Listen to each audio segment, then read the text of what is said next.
Good morning.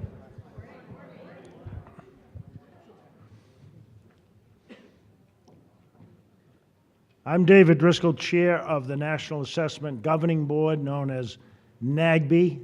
You'll get used to this alphabet soup during the day. And we're delighted to welcome you here to the Education Summit for Parent Leaders. And of course, we're delighted to have Secretary Duncan with us, and I think hopefully he'll mention, let me just say it this way, it's all his fault that we're here. He challenged us, and I, for one, take a challenge, as do our patriots. But we're pleased to be here in Arlington, Virginia, but we're also going to be joined by parents across the country who will be streaming this morning. And there are people from several states here this morning as well. As is often said, and it certainly is true, parents are a child's first teacher. And we know as parent leaders you're passionate about education in your community. And I want you to know that you are part of a network that's active in improving achievement for all students. As parent leaders, you are the key in reinforcing and addressing the goal of this summit, which is to convey the urgent need to improve student achievement in America for all children. And that means closing achievement gaps. The National Assessment Governing Board is an independent and bipartisan board. We set policy for the National Assessment of Educational Progress, NAEP, known as NAEP, also known as the nation's report card, also known as the gold standard, and I'm happy to say also known as the truth teller. Today we will be using information from NAEP, which will allow you to compare student achievement in your state with student achievement in other states over time. Why is this important?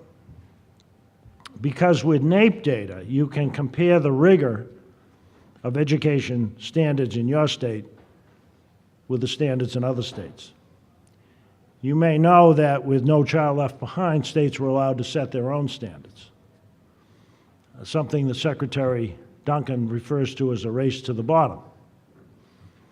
I won't name the state, but there is a state that claimed that 88% of their fourth graders were proficient in mathematics. According to NAEP, 12%. So we are going to arm you with that data from NAEP, which, again, tells the truth. And you'll have opportunities this afternoon to be part of workshops, and we're very delighted about that. Before we get started, we're going to be co-moderators today. I'm joined on the dais with one former and three current members who are going to help me moderate this morning.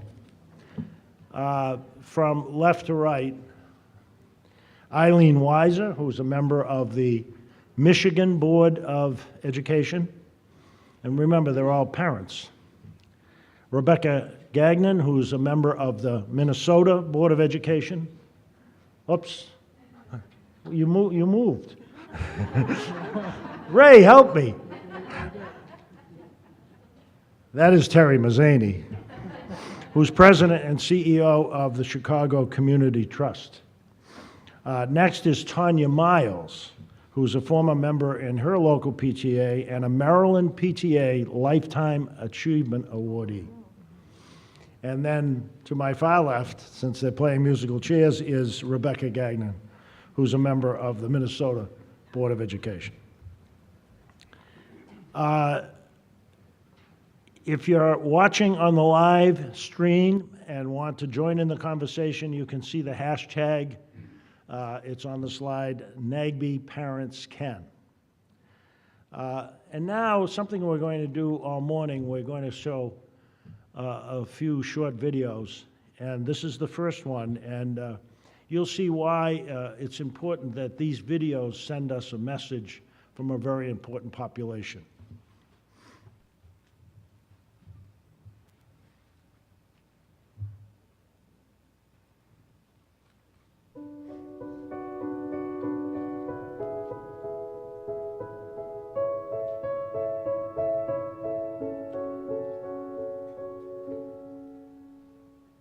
My future is your child's future. One day, I'll work with her. Or manage him. Probably in an industry that doesn't even exist yet. We'll live in the same town. Shop at the same stores. I'll write them a ticket. I'll defend their case. We'll get married. And our kids, your grandchildren, will go to the same school. By then, we'll be the ones leading this country. Paying taxes. We'll vote for the same person. Or argue our opposing points of view. But as we raise our children, We'll also be responsible for taking care of you. How will we do? will I be prepared? Ready to accept that responsibility? Or will I let you down? The choice isn't entirely up to me. We're in this together. I need your help to prepare me for my future. And put me in a place to succeed.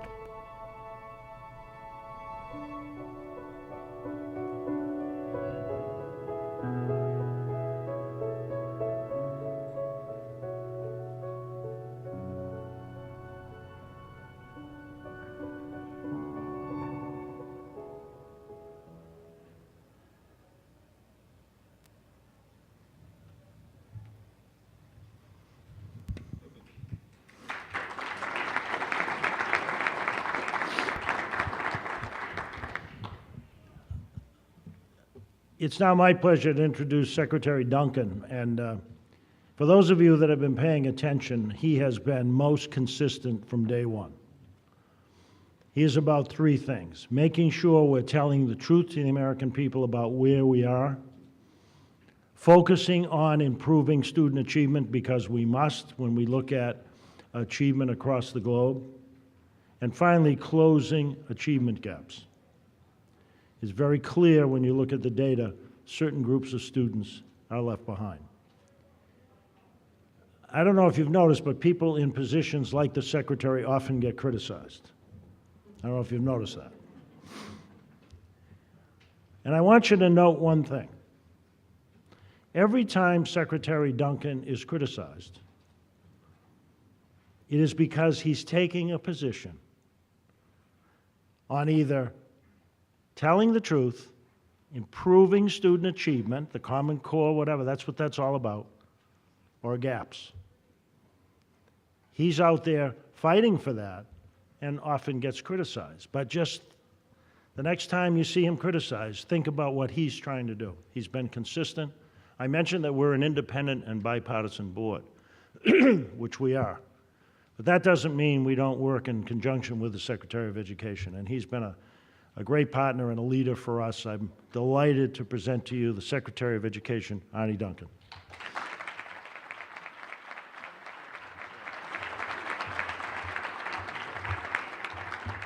Well, good morning, and please give Dave a round of applause for all of his hard work and leadership. He's done a fantastic job.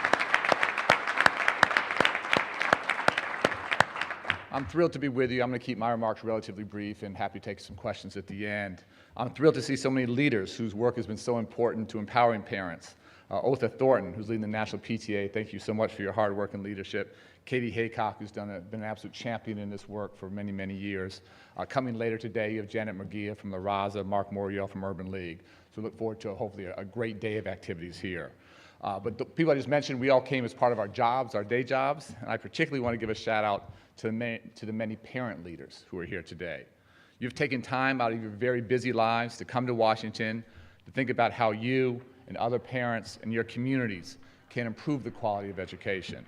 And that means so much to me, and as Dave mentioned, I want to quickly tell you the story behind this event.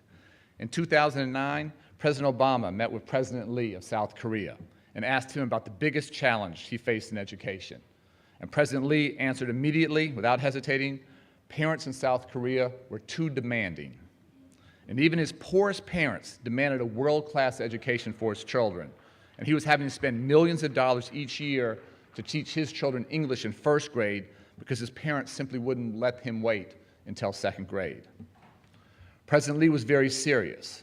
Korean parents were relentless and had the highest of expectations in insisting that their children, even their poorest children, received an excellent education. I told that story when I spoke to the NAGB board a couple of years ago and said I wish that our collective biggest challenge was that too many parents here were demanding excellent schools. Well, David and his fellow board member, Tanya Miles, it's her birthday. Please wish her a happy birthday. I won't try and sing. I'll send you all home. But David and Tanya took me very seriously, and they invited all of you, parents, leaders in your communities, people who care so much about quality education, to come together to raise your voices for better schools and increase educational opportunity. I'm so grateful that all of you are here. As you think about how to use your voice and your time and your energy, I just want to pose one simple question to you. Does a child in South Korea deserve a better education than your child or my child? And if your answer is no, that no child in America deserves any less than a world-class education, then our collective work is cut out for us. Because right now, South Korea and quite a few other countries are offering students more and demanding more than many American districts and schools do today. And the results are showing in our kids' learning, in their opportunities to succeed, and as Dave talked about, in the staggeringly large achievement gaps that continue to persist across this country. Doing something about our underperformance will mean raising your voice and encouraging parents who aren't as engaged as you to stand up and speak out. Parents absolutely have the power to challenge educational complacency here at home. Parents have the power to ask more of their leaders, to ask more of their kids, and of themselves as well. And all of those will be absolutely vital in a time when we are frankly losing ground. And it's not that we are failing to make progress here in the United States. For example, last year, math and reading scores for 4th and 8th graders edged up to a new high on the NAEP exam. Dropout rates are down. That's fantastic. College-going rates are up, especially for African American and Latino students. And that's real and meaningful progress. However, as we saw last month on a major international assessment of the skills of 15-year-olds, the PISA exam, other countries are progressing much faster and leaving us behind. In today's knowledge-based, globally competitive economy, jobs will go more and more to the best educated workforce. And that will either be here or it will be in countries like South Korea and Singapore and China and India. Your children aren't competing with children on the block, or in the district or in the state anymore for jobs. They're competing with children from around the globe. And let's just take a moment to look at the facts. America now ranks 22nd in math skills and 14th in reading among industrialized countries. And our achievement gaps are not narrowing anywhere near fast enough. Now, some would like you to believe that our mediocre achievement results are due just to the presence of a large number of low-income and minority students in the United States, and that without them, we would be world leaders. Well, that's simply not true. That's an excuse. While we've been treading water, other countries are moving ahead. Just one generation ago, we were #1 in the world in college completion among young adults. Today, we've dropped down to 12th in the world. Dropping from 1st to 12th, I don't think that's anything that any of us can be proud of. President Obama has set regaining world leadership in college completion rates as our educational North Star. That #1 spot is now occupied by, guess who? South Korea. So you might be asking, what are countries like South Korea doing for their kids that we aren't? And the answer, frankly, is a lot. There's a new book out called The Smartest Kids in the World and How They Got That Way. The author, Amanda Ripley, found an interesting way to compare American schools with those in top-performing countries across the globe. She spent time with American students who did a year of school abroad and with students from other countries who came here to the United States to go to school. And one of the countries she compares us to is South Korea. Amanda came away believing that these other countries are doing a lot better than the United States in education because, simply put, they're more serious about it. And that seriousness, that sense of educational purpose, has its roots in both policy and in culture. On the policy side, as one example, Korea is serious about developing and rewarding great teachers. That means recruiting top college graduates into teaching, training them effectively for their very difficult jobs, and making sure vulnerable students have strong teachers. Both South Korean and United States citizens believe that the caliber of teaching matters tremendously, and that great teachers make a huge difference in children's lives. The difference is they act upon their belief in ways that we don't. We talk the talk, but they walk the walk. In the United States, a significant proportion of new teachers come from the bottom third of their college classes, and most new teachers say their training did not prepare them for the realities of the classroom. So underprepared teachers enter our children's classrooms every single year, and low-income and minority kids get far more than their share of ineffective teachers. In contrast, in South Korea, elementary teachers are selected from the top 5% of their high school cohort. Teachers there get 6 months of training after they start their new jobs. They are paid much better than here, and the best receive bonus pay and designation as master teachers. And please, and listen to this very closely, in Korea, according to an international study, students from low-income families are actually more likely than students from rich families to have high-quality teachers. How is that possible? Because teachers there get extra pay and career rewards for working with the kids who need the most. Their children who need more get more. Our children who need more get less. And it's not just about teachers. Many countries that outdo us educationally hold high standards for all students, an area where we're just trying to come up to speed.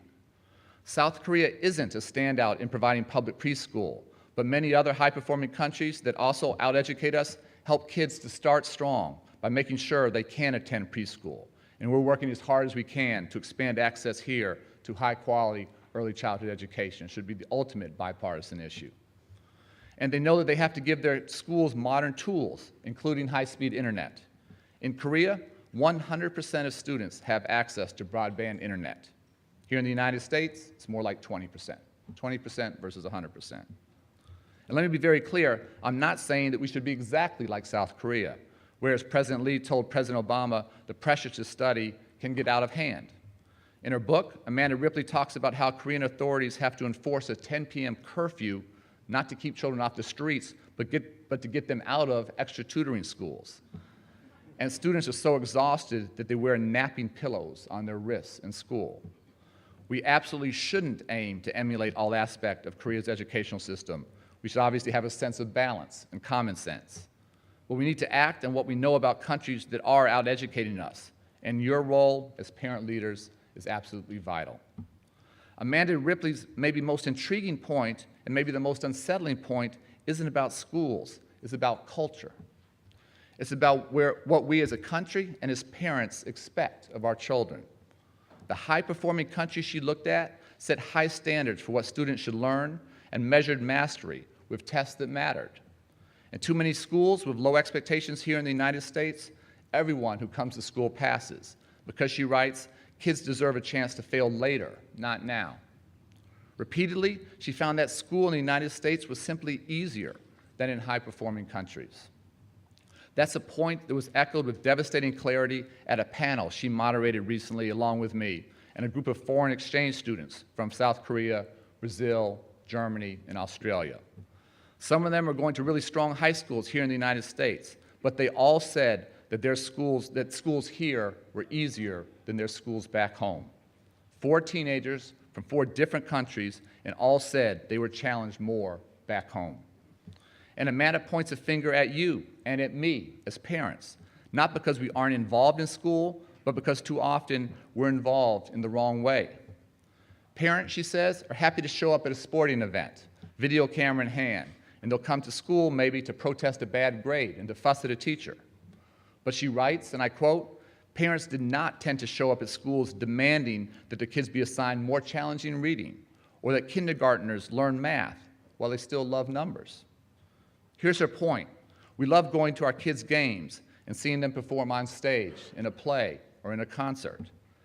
Parents who volunteer and raise money are the lifeblood of schools, especially those that are stretched far too thin for resources. But to really help our kids, to really help them, we have to do so much more as parents. We have to change expectations about how hard our kids should work. And we have to work with teachers and principals to create schools that demand more from our children. I know I'm preaching to the choir here today. You're here because you are committed to raising your voice. And you're also a leader of other parents. And this is a singularly important moment. So let me speak to you as parent leaders and as leaders of parents, because you do have the power to drive change. Don't ever, ever underestimate your collective voice. America's schools are undergoing some of the greatest changes in decades right now. 45 states and DC here have adopted new, higher, internationally benchmarked standards for what students should learn, standards that call for more critical thinking and deeper problem-solving ability.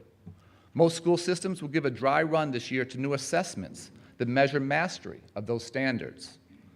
These assessments are better than what you have seen in the past, but there's a reason for a dry run. The new assessments will be taken online, and I promise you there will be technical glitches, as well as some questions that won't make it past this field test stage. That's a good thing. That's what a test is about.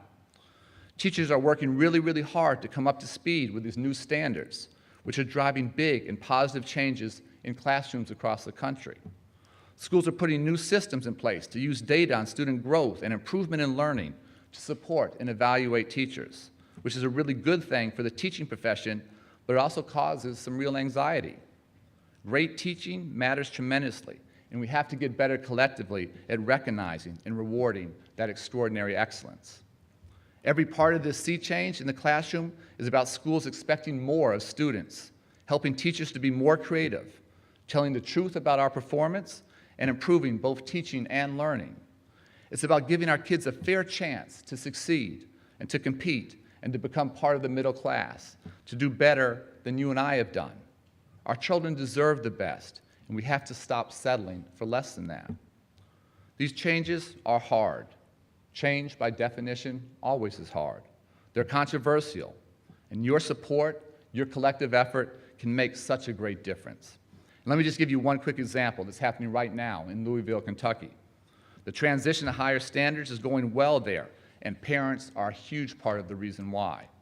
The 15th District PTA began training parents on the state's new high standards back in 2011, holding workshops at 36 schools, 42 community groups, and at every single library in the city of Louisville.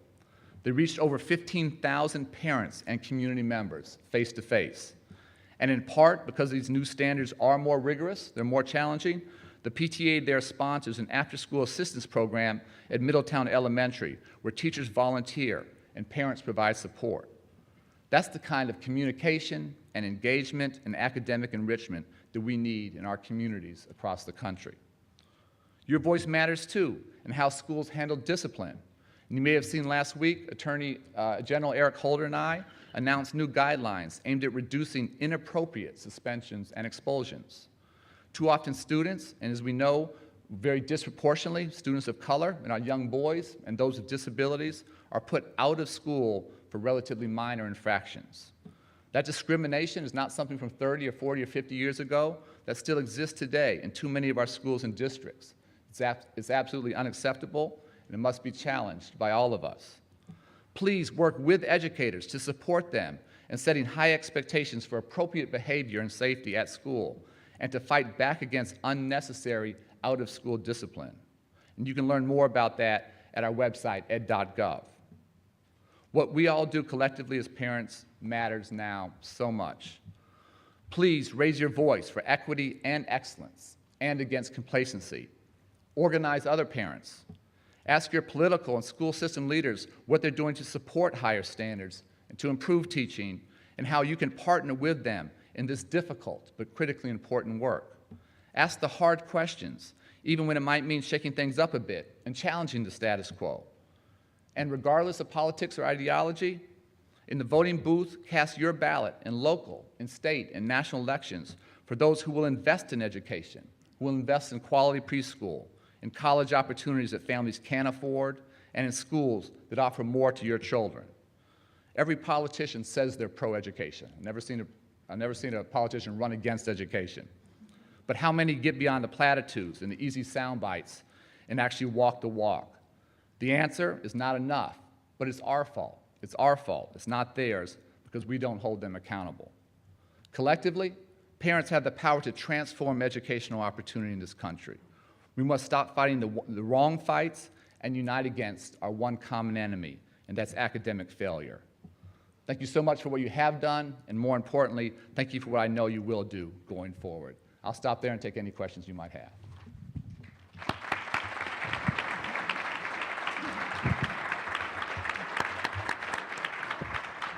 Thank you, Mr. Secretary. And you're very kind with your time. And so we have about 10 minutes for questions. Logistics being what they are, you need to be at the microphone over here at the right to ask a question. And while people work their way there, let me ask the first question, perhaps, Mr. Secretary. You've been Secretary now for 5 years, and you obviously go around the country and attend a number of events. You talked about this issue of seriousness of parents, and we know it's a challenge because, as you mentioned, the media, some of the politicians, they see things on a day-to-day basis rather than the long term. But from your perspective, are parents in America becoming more serious about education than when you were first in office? I do think, and for all the real challenges I talked about, I'm actually very hopeful. I'm very optimistic. And I am optimistic because everywhere I go, I see teachers working extraordinarily hard.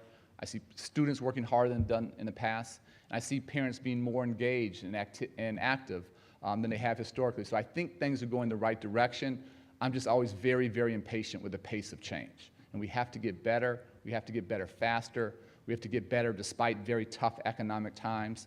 We have to get better in real communities across the country despite the political dysfunction here in Washington, and I apologize for that. But our children have one chance to get education, and getting parents to step up, to do more, to demand more, I can't overstate how important that is. For me, the real lesson about South Korea is that it doesn't matter who the leader of South Korea is, parents are going to make sure children get a great education. So whether it's this president or the next president or the next 5 presidents, it similarly shouldn't matter here in this country who the president is, because we collectively, left, right, Republican, Democrat, doesn't matter, because we collectively are demanding the best. We are not there as a country. The final thing I'll say that was really disappointing to me, if you look back at the presidential debates, education basically didn't come up. It was a non-issue. And it didn't come up because we as the American public didn't make it an important enough issue that it needed to be debated when we're trying to elect the next president of the United States. Yes, ma'am. I want to thank you for all that you're doing to improve education and improve the quality of the teachers in our schools, and I know you're really deeply committed to it. I would like to ask you to speak to an issue that you raised both sides of, and that is stress on children. And there is a concern that there are kids right now in American schools who are stressed out, and that's increasing at a younger age. And I'd like you to talk about that. Yeah, no, I think it's a very real issue, and I speak as this both as a young boy who needed recess, who needed PE, who needed breaks in the day, couldn't sit still. And my wife and I have a son who's in 4th grade and a daughter in 6th grade. And so I think when kids are stuck in one chair all day, when teachers feel they have to teach to the test or do drill and kill all day, that doesn't work. I always talk about a well-rounded education. I always talk about, again, PE, drama, debate, yearbook, all those extracurriculars that are so important. I think one of the best things about these new higher standards is teachers feel more room to be creative, to bring their skills into the classroom, not teach to a script or whatever it might be. So it is a real concern. The flip side, again, just to be very clear, is just amazing hearing these young people from other countries around the globe. Every single one said they were challenged more at home than here. And so thinking about all this stuff, there's a black and white, both are usually wrong. There's a gray in the middle that's hard and complex, and we have to get there. So to make sure students have access to a well-rounded education, but to make sure that we are actually challenging them and looking for rigorous work for them. One of the student panelists talked about they're doing work here that they had done 2 or 3 years earlier back in their home country. That, to me, isn't the answer either. So trying to have these honest conversations, reach that middle ground, I think is just so, so important. Yes, ma'am. Good morning. Thank you. On behalf of military families, I know that most bases installations have a school liaison. At the department, at that level, do you have a point of contact or something in place for those liaisons or for military families to address the unique needs of our families? Yeah, so Eric Waldo, my Deputy Chief of Staff, has been my point person. He's fantastic. You can reach out to him directly. And anything we can do to support military families, we desperately want to do that. And it's amazing to me as I travel the country and talk to parents and parents who are serving overseas and risking their life, they never, ever, ever ask for anything for themselves. They always say, please just take care of my kids while I'm deployed other places. I think collectively we have to continue to do a better job there. I think these higher common standards are a big step in the right direction in the transitions and the frequent moves that military families make and huge variation among states that Dave talked about. There's not a lot of upside there, so we're working hard in that area for a lot of reasons, but in part because of what we've heard from military families. Thank you, sir. Please join me in thanking. I'll Okay. take one more. one more. Sorry. Hi, my name is One Rihanna. more, sorry, two more real quick. One way. I'll be quick, sorry. Hi, my name is Rihanna Orr. I'm from Communities and Schools of Detroit. And my question is specifically regarding students who are already very far behind. In Detroit, we deal with a lot of students who, because of all of the financial crisis that we've been going through as a city, they have been left behind disproportionately than other places. So when you have 8th graders reading at 4th grade levels or 10th graders reading at 5th grade level, how do you bring them up to speed while we're working with our younger children to make sure they're on track? Yeah, so to be clear, we can never give up on anybody. I'm a huge fan of communities and schools there in Detroit and around the country. Back home in Chicago, you guys are an amazing, amazing partner to me. So for me, again, you need different things for different kids, but this idea that a kid who's 4 or 5 years behind should go to school 6 hours a day, 5 days a week, 9 months a year just makes no sense to me. That child needs help before school, they need help after school, they need help on the weekends, they need to be going to school all throughout the summer. They need more time. And students can catch up. I spent a lot of time in the south side of Chicago working with kids who are very similar. We worked really hard, and guess what? The vast majority caught up. But you have to give them the time and the attention that they need. Thank you. I want to first say thank you for taking my question. So I wanted to ask, when you were juxtaposing the culture of South Korea around education to America, you talked about how South Korea has a seriousness and an educational purpose to what they're doing, not only in the policy, but in the culture. Then we also talk about raising achievement for, closing the achievement gap. And I'm a community organizer in Pittsburgh around issues in education. I know a lot of our communities where the students are not achieving where they need to be, there is not a culture that is that exists around the importance of education. You guys can correct me if I'm wrong. I think John Ogbu is like an educational psychologist that talks about the effort versus reward theory that our school system is based on. So in my experience, a lot of our inner city communities kind of need that culture to be developed around the importance of education. I just wanted to kind of pick your brain and see if you had any ideas around how that could be accomplished. I think that's the huge challenge, and it's not, to be clear, it's not just in inner city communities. It's in rural communities, it's in suburban communities. There's this sense of complacency. It's interesting, when you poll the American public, everyone says their school is fine, but the rest of the country's schools aren't. And that's impossible, but that's perception. And perception is reality. So yes, we have to wake up and work with our inner city parents. We've got to work with all of our parents on this. I think parents tend to think of their own experiences, and again, the world has just fundamentally changed. Children today aren't competing in Pittsburgh or in Pennsylvania or in the United States for jobs. They're competing with children in South Korea, in India, in China, in Singapore. And I think it's incumbent upon us and incumbent upon you as a community leader to help educate our parents about that reality. Every parent, I don't care, rich, poor, black, white, Latino, doesn't matter. Every parent wants the best for their kids. They sometimes just simply don't know how or why or what that looks like or what it takes.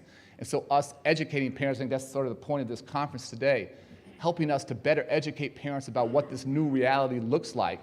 It's very, very different. I always give the example, I'm not that old, I'm getting older every day. But when I was growing up on the south side of Chicago, if my friends dropped out of high school, it wasn't great, but honestly, it wasn't the end of the world. And they could go work in the stockyards or steal meals and make a decent income and own a home and support a family. Those jobs are gone on the south side of Chicago. Those jobs are gone across the country, and they're not coming back. The world has changed. We have moved more slowly than what the world has moved. And so educating parents, working with them, talking to them about what's going on across the globe, parents want the best, but we have to do a better job of reaching out. I'm convinced if we meet them halfway, they'll meet us. We haven't done enough on our side, and that's why your leadership and leadership of everyone here, I think, is so critically important going forward. Thank you. Thank you so much for having me, and hope you have a great conference. Thank you.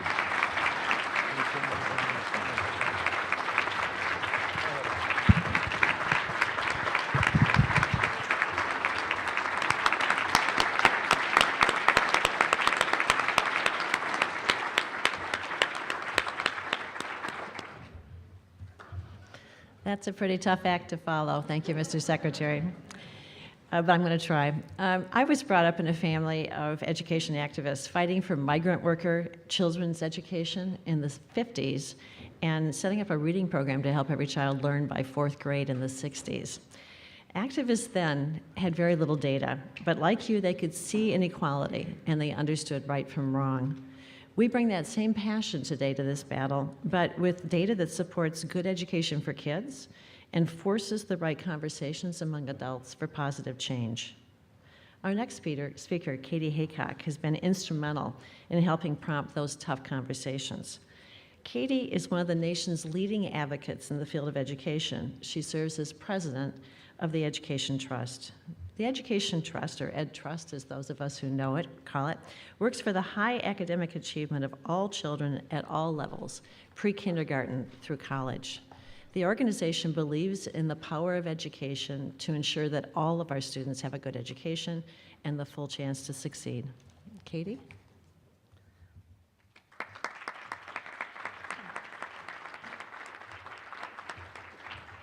Thanks, Eileen, and good morning to all of you. You know, when Dave started this morning, he talked about the National Assessment of Education progress as kind of the gold standard of testing in this country.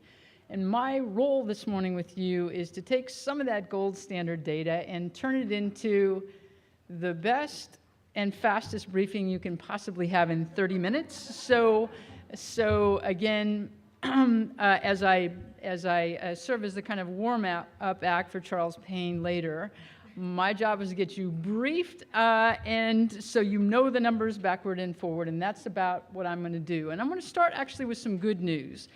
Those of you who know the national data probably know it's been a while since we had good news. During the 1970s and 80s, we actually made a lot of progress as a country in raising achievement, especially for low-income kids and kids of color. But right around 1990, that progress literally stuck dead in its tracks, and all throughout the 1990s, the gaps between groups were actually widening again. So here's the good news. What you're looking at there is reading achievement for 9-year-olds over time by group. As you can see, when you look at the last 10 years, what do you see? We're seeing sharp improvements for all groups of kids, record performance for all groups of kids, and the smallest gap separating both poor kids from middle-class kids and kids of color from white kids that we've ever had in this country's history. There's good news, too, as you can see there in mathematics results for 9-year-olds. Again, in the last 10 years, sharp improvements for all groups of kids, especially fast improvements for kids of color, and the smallest gaps between groups we've ever had. Looked at a little bit differently, and on the what's called the main National Assessment of Education Progress exam, again, you see the same kind of progress for all groups of kids, but let me show you what the numbers look like a little differently. In the slide in front of you, wherever you see red, those are the kids about whom we need to worry a lot. They're performing at the below basic level. That means they're not even close to having the skills and knowledge we all know they need for the years ahead. Green kids, by contrast, are doing just fine. They're proficient or advanced. Yellow, someplace in between. So let's just concentrate for a moment on African American kids. Back in 1996, as you can see there, roughly 3/4, 73% of African American 4th graders were performing at that dangerous below basic level. Only 3% proficient or advanced. Let's fast forward to today. As you can see, the numbers in that red category more than reduced by half. Meanwhile, more than 5 times as many in that highest achievement level. And as you could see, you saw the same progress for other groups as well. Now, when you look up to the middle grades, you see very much the same pattern with improvement for all groups of children and some gap narrowing. That was math. This is a look at reading. Bottom line, I hope you'll agree, is pretty clear. When we really focus on something as a country, when we focus on something in our schools, the fact of the matter is we make progress.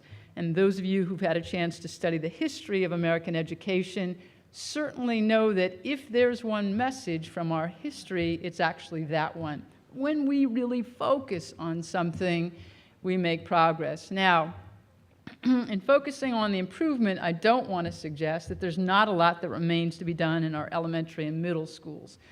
When you look up at the high school level, it is very clear that a lot of kids are still entering high school without even close to the knowledge and skills we know they need to succeed. And when you look at these data on kids at the end of 8th grade there by group, as you can see, there's way too much red. That's a look at mathematics, and that's a look at reading. So too much red still, so we really got to make more progress.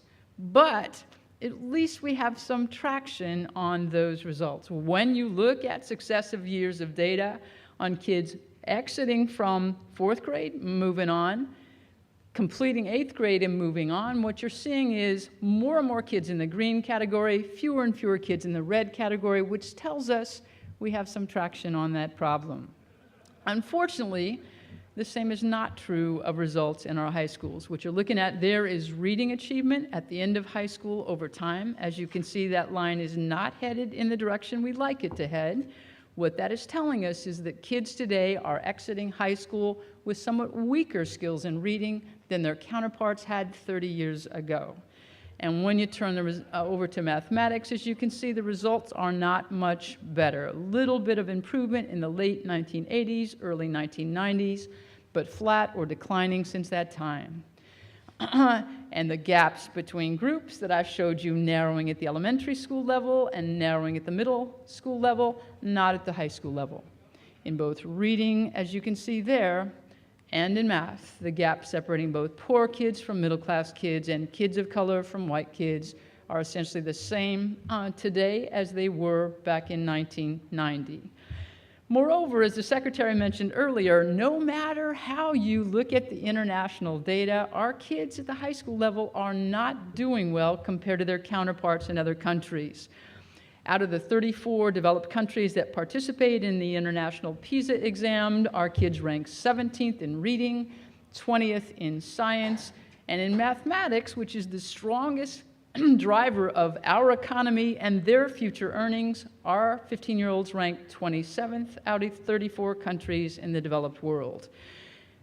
The only place, frankly, that we rank high as a country is probably not someplace we're very proud of ranking high on, because it's the inequality of our results.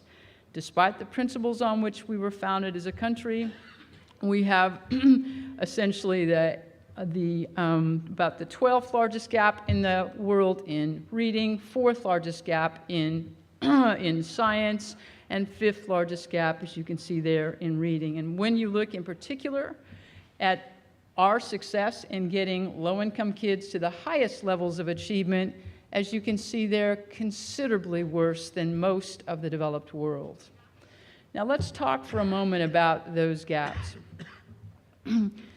Everybody in this room knows when you're looking at data and you see gaps in achievement, whether you're looking at data on a local school or school district or in the state or on the country as a whole, you know that some of that began before kids even arrived at the schoolhouse door. All of us certainly know that in this country, every single year, there are kids who arrive at school already behind.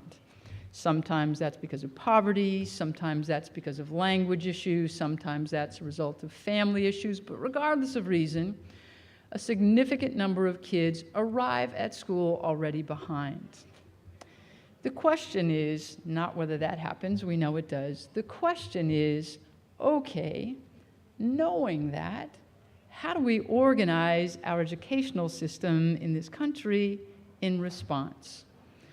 And what you learn when you look honestly at that question is that rather than organizing our educational system in this country to ameliorate that problem, we actually organize our educational system in this country to exacerbate that problem. How do we do that? It's very simple. We take the kids who come to school with less, and what do? We turn around and we give them less in school too. In fact, it turns out that we take the kids who arrive at school behind and we give them less of everything, and I mean everything, that both research and experience tells us makes a difference. And then when they don't perform so well on standardized tests, Who do we blame it on? We blame it on the kids, we blame it on their parents, we blame it on their race, we blame it on their culture. We actually never, ever talk about what we did. So how, you ask, does that happen in the United States of America? Well, some of those lessons are a function of choices that policymakers make, including the choice that some state legislatures have made to just plain spend less on the education of some children than they spend on the education of others. And what you're looking at up there on this slide shows how those choices made by policymakers play out in the country as a whole. So some of this, pure and simple, is about choices that policymakers make. But the truth of the matter is most of the most devastating lessons in the education of poor children and children of color flow not from the choices that the policymakers make, but rather from the choices that educators and sometimes school board members make. Choices we make, for example, about what to expect of whom. No policymaker in America made us do that. Choices that we make about what to teach to whom. No policymaker in America made us do this either, or this, or this. And then, of course, there's the most devastating choice that we make of all, and that is the choice of who teaches whom, where we need measure however you want, are far more likely to assign poor children and children of color to be taught by inexperienced teachers, to be taught by teachers who are teaching subjects other than the ones they're prepared to teach, and our most effective teachers, where, as you can see in these data from Tennessee and these data from Los Angeles, both poor children and children of color are significantly more likely to be taught by our least effective teachers and considerably less likely to be taught by our most effective teachers. You add up all of those lessons, both the lessons that the policymakers decided on and the lessons that the educators decide on, the results are simply devastating. Kids who arrive at our doors about this much behind are actually leaving us about this much behind. The gap, in other words, that separates both poor kids from middle-class kids and kids of color from white kids actually grows wider and wider and wider the longer they remain with us in school. And those, of course, are the kids who remain with us in school. A heck of a lot of them don't. And you add those numbers up and throw in college entry and college graduation rates, and what you end up with is very different rates of degree acquisition for different groups of young Americans. For every 100 white children we start with in our kindergartens nationally, roughly 89 or 90 end up with a high school diploma or a GED, and as you can see on the screen, about 40 of those end up with at least a bachelor's degree. For African Americans, the bachelor's rates are only a little more than 1/2 those of white students. Among Latinos, they are only 1/3. And when you look at the data by family income, even more devastating differences still. If you look at American families that are in the top economic quartile, those are families, by the way, where the household income's about $80,000 a year or above, look at their children around age 24 or 25, what you'll learn, as you can see there, is roughly 8 out of 10 of those young people already have at least a bachelor's degree. But if you look, on the other hand, at American families in the bottom economic quartile, those are the families where the household income's more like $30,000 a year or below. Look at their children at that same age. What you'll learn, as you can see on the slide, is only about 11% have that same bachelor's degree. Now, we're asked by educators all the time, what are you trying to suggest with that slide? And the answer is really pretty straightforward.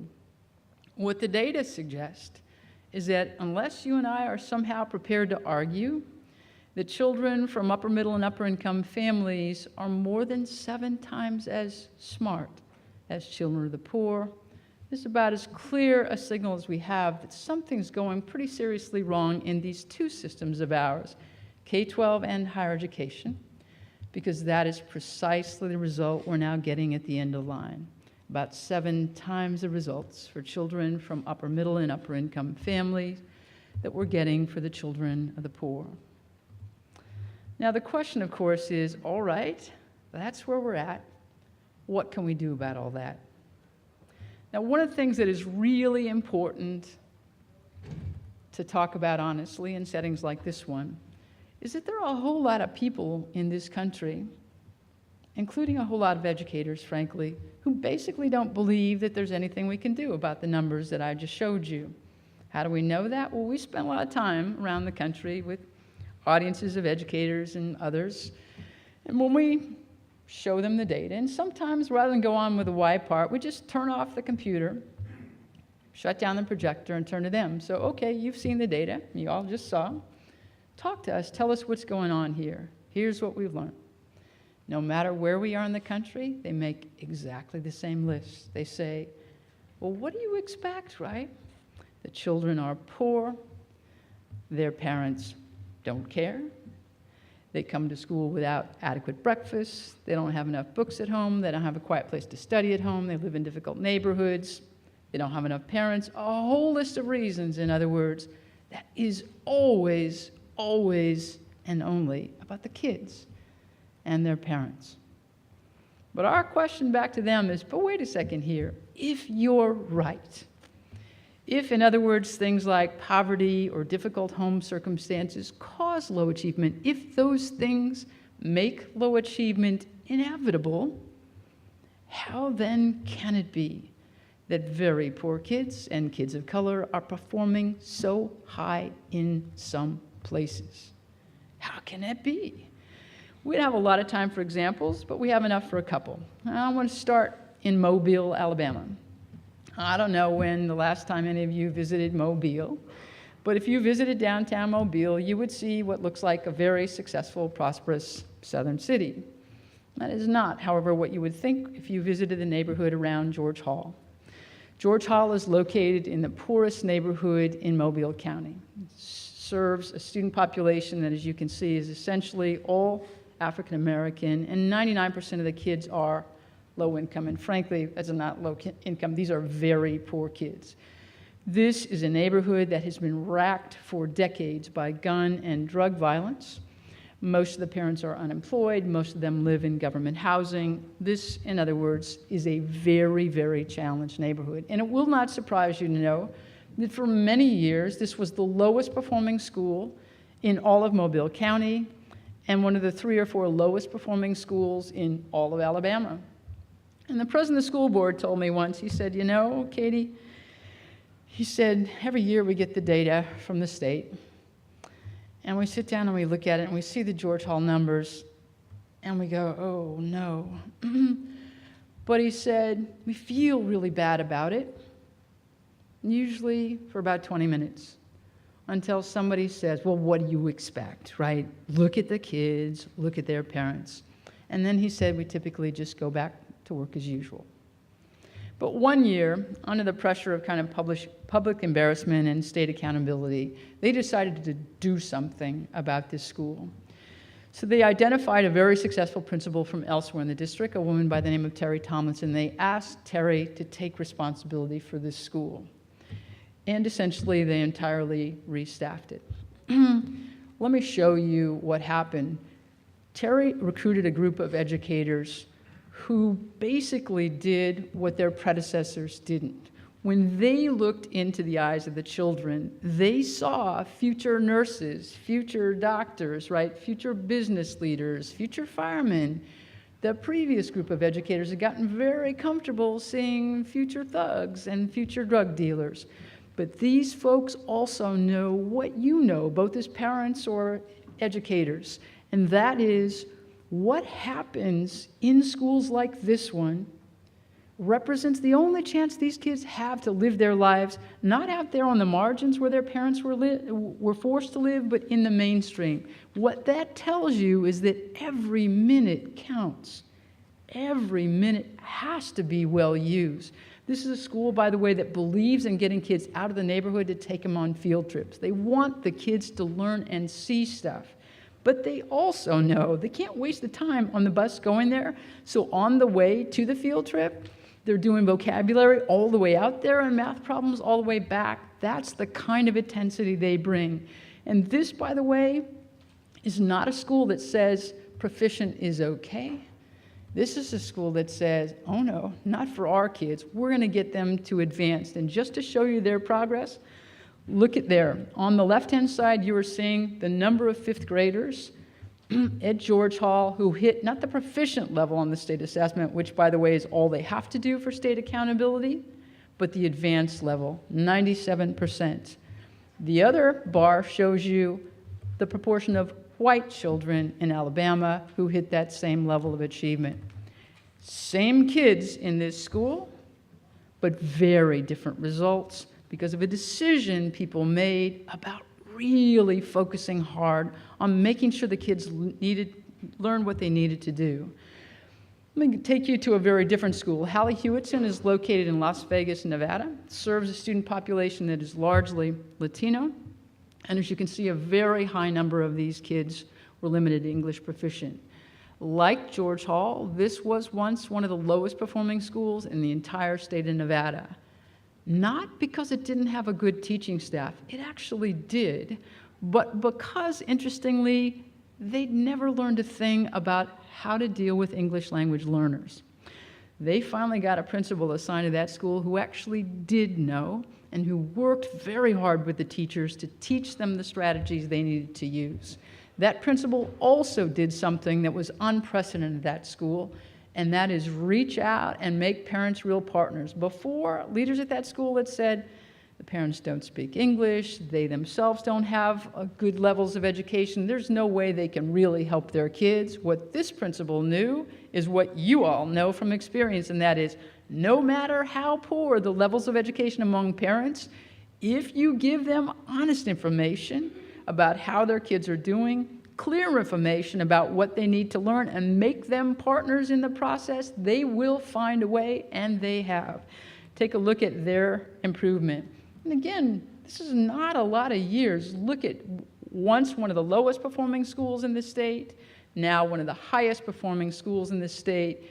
It too consistently outperforms even affluent schools in the state of Nevada. And by the way, they're not content with proficiency as a goal either. They're always shooting for advance. And by the way, it's not just elementary and middle schools. Welcome to Elmont Memorial, junior senior high school, which is one of our favorite secondary schools in the country. About 10 years ago, this school got a new principal, a guy by the name of Al Harper. And Al tells a funny story. He said, you know, my first day of showing up at work at this school, I walked up the front steps, and I was greeted at the front door by my 2 assistant principals who said, welcome, Mr. Harper, to one of the best minority high schools in the state of New York. And Al said, you know, as a black man, I said to myself, what the heck does that mean? One of the best minority high schools in the state of New York? Why aren't we one of the best high schools in the state of New York? And that actually is what they set out to be.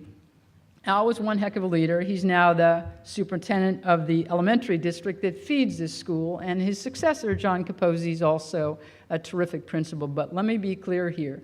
The real leaders of instructional improvement at this high school are the teacher leaders, the department chairs. This high school has one of the most fabulous sets of academic department chairs of any high school, or I would argue any college in the country.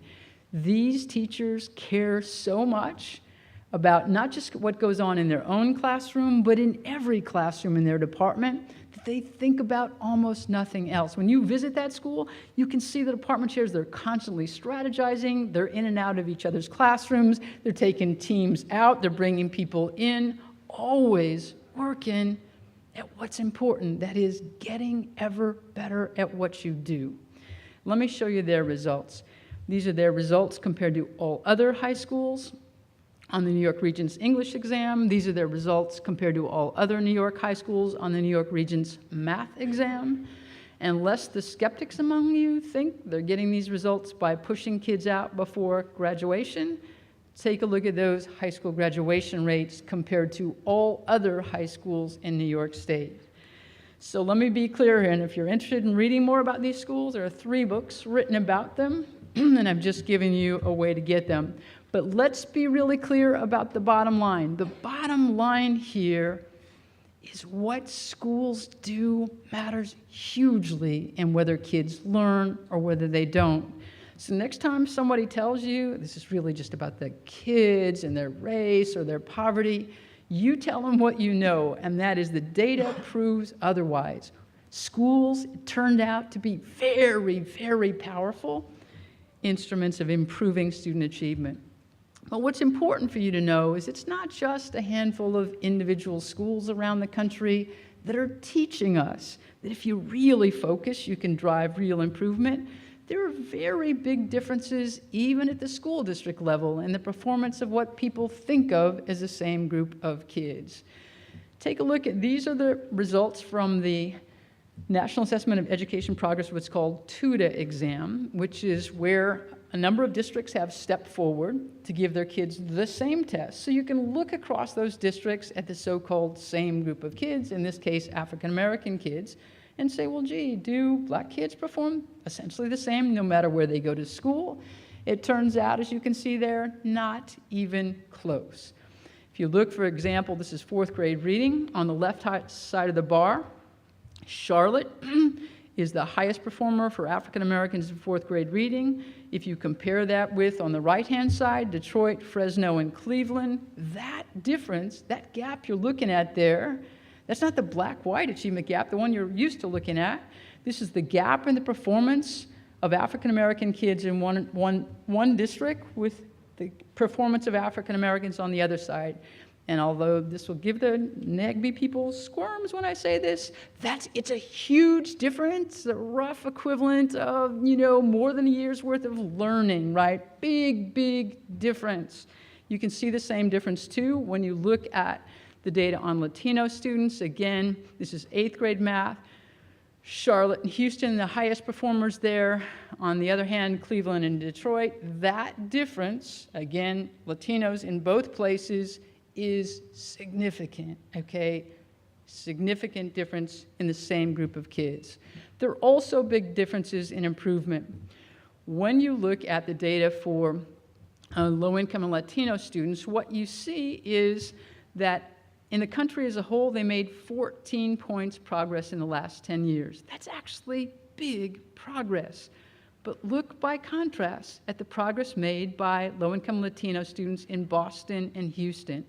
Almost twice as much progress as in the country as a whole. You see the same difference when you look at the data for low-income African-American students, up 12 points in the country as a whole over the last 10 years, up 24 points in Los Angeles, and 20 points in Atlanta, 19 in Boston. Again, far larger progress in those districts that have really, really focused. You even see that same difference in improvement when you look across states, with states like Alabama, Florida, Pennsylvania making huge progress compared to the country as a whole in achievement for low-income students.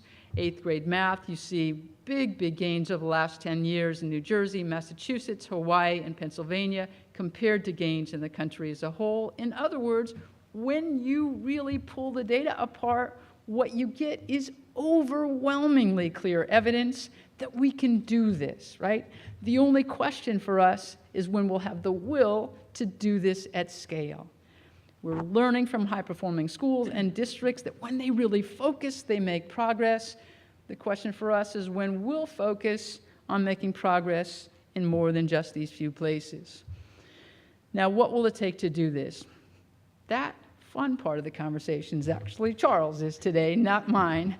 But let me just be very clear on what we know from the data as a warm-up again for Charles. What matters?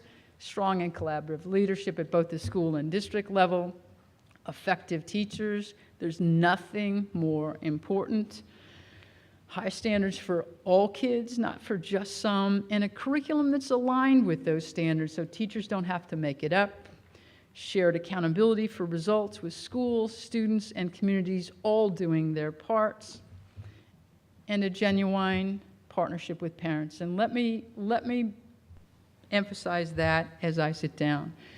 Again, I want to go back to what I talked about in the context of the Hallie Hewitts in school. We've made a lot of decisions as a country in the way we operate that some parents are useful partners and others are a little bit less useful. And that if parents don't know English so well, or if their own experiences with education weren't so good, that we won't be able to make them real partners. We made that choice with huge consequences. When we leave parents out, we leave out a very important lever, both for improving achievement for those children, but also a voice for improving achievement more generally. So if we change anything in the next 10 years, it's about using that leverage and joining as partners instead of opponents in this process. Charles, I think it's my turn to turn this over. I guess back to you, Terry.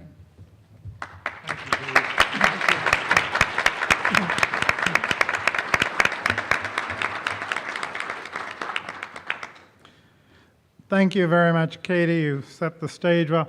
So if we think about Secretary Duncan was the lead-in for Katie Haycock. She's the lead-in for Charles Payne, so he must be something really special. I can attest to that. He is a colleague of mine in Chicago. He's very much admired as an advocate for parent and community engagement and very active in his own regard, helping to establish community action committees and summer peace schools, a variety of other areas, whereas Arne said he's walking the talk. And that's very important for our community. He is the Frank P. Hickson Professor in the world-famous School of Social Science Service Administration at the University of Chicago, written numerous books. One of his more recent ones is So Much Reform, So Little Change, that lays out the vexing problems of the scale issue that Katie has talked about. But I think that he can lend some great insights into your roles, our roles as parent and community leaders. So I'm very pleased to have Charles join us, and he is showing off a brand new hip as he is here. So, Charles?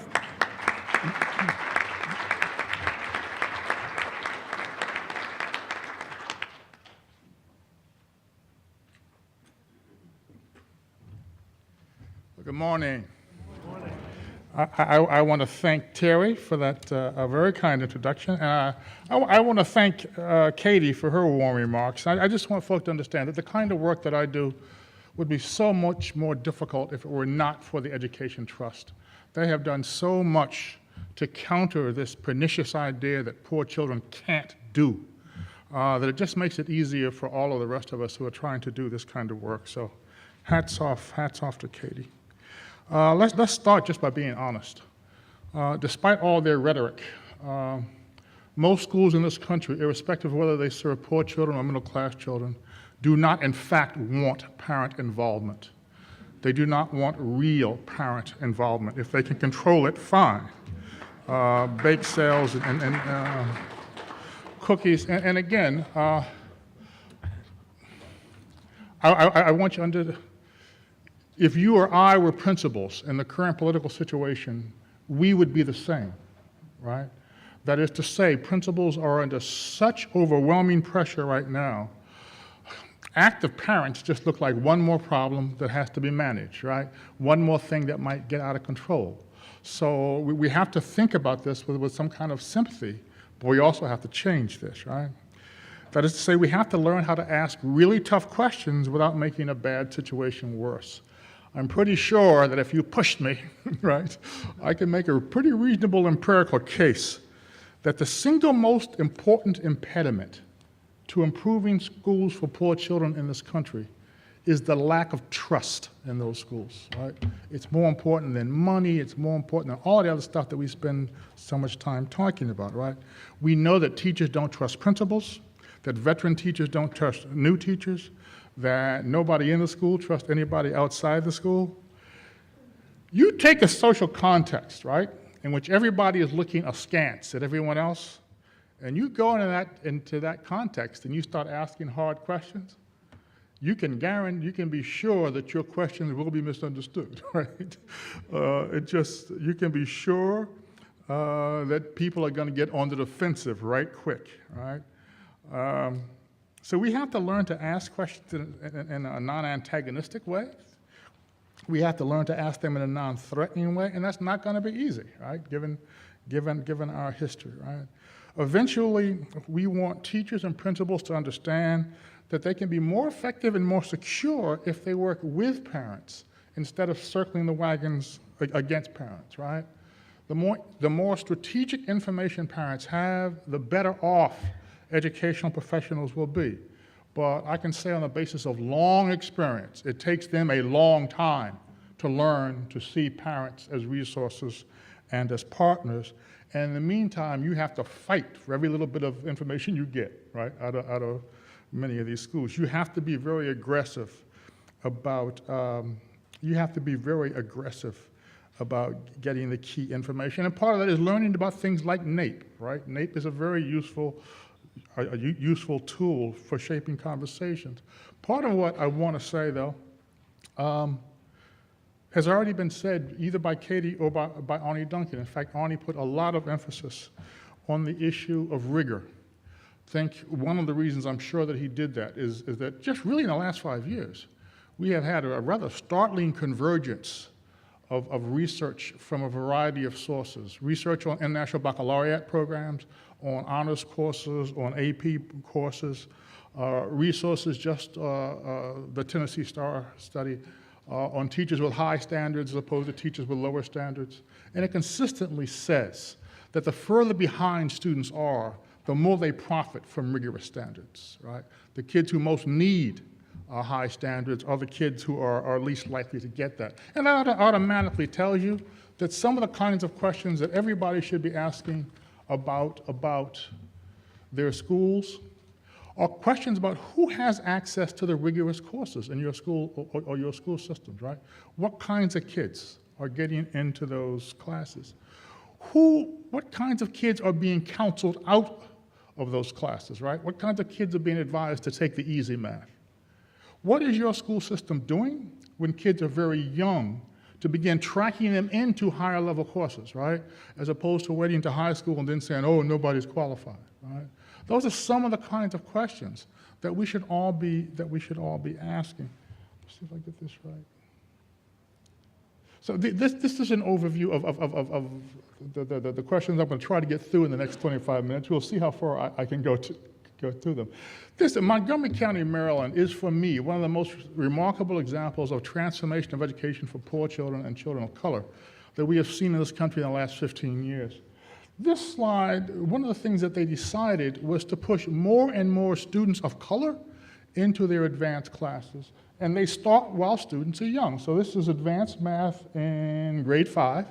And if you look over this period of 4 years, you just look at the steady upward slope in which African American students and Hispanic students both nearly double the number of 5th graders who are taking advanced mathematics.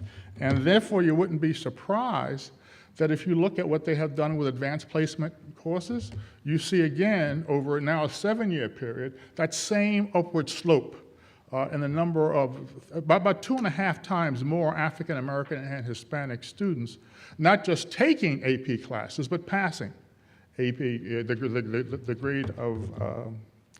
grade of 3. And one of the things that Chicago is as different from Montgomery County, right, as night from day. Montgomery County has about 1/3 low-income students. Chicago has about 90% low-income students. But Chicago has had a persistent and successful campaign to increase the number of its students who are taking AP courses. The increase is almost entirely in Black and Latino students. And at the same time, they've increased the numbers of students taking these courses. They've increased the numbers of students who are getting a grade of 3 on these courses. It's another example of what Katie says. When these systems focus on something, their capacity to get things done is sometimes greater than we think. And by the way, since I'm more in Chicago, and something else that Chicago has done a really good job of is Chicago leads American big cities in the proportion of its high school seniors who get the FAFSA completed, right? And for those of you who haven't done this kind of work, that is an enormous hurdle. And the kids who get hurt, the kids and families who are hurt most by it are our Latino communities, right? FAFSA is very difficult to do if you have not done it. And if you want to do one simple thing that will almost certainly increase your college-going rate, just give help to families and getting that FAFSA done and getting it done on time, right? You'll see an almost immediate jump in the number of kids who wind up going to college. Obviously, part of the problem on this rigor thing is that a great many students decide early on in high school that they're taking the easy way through, right?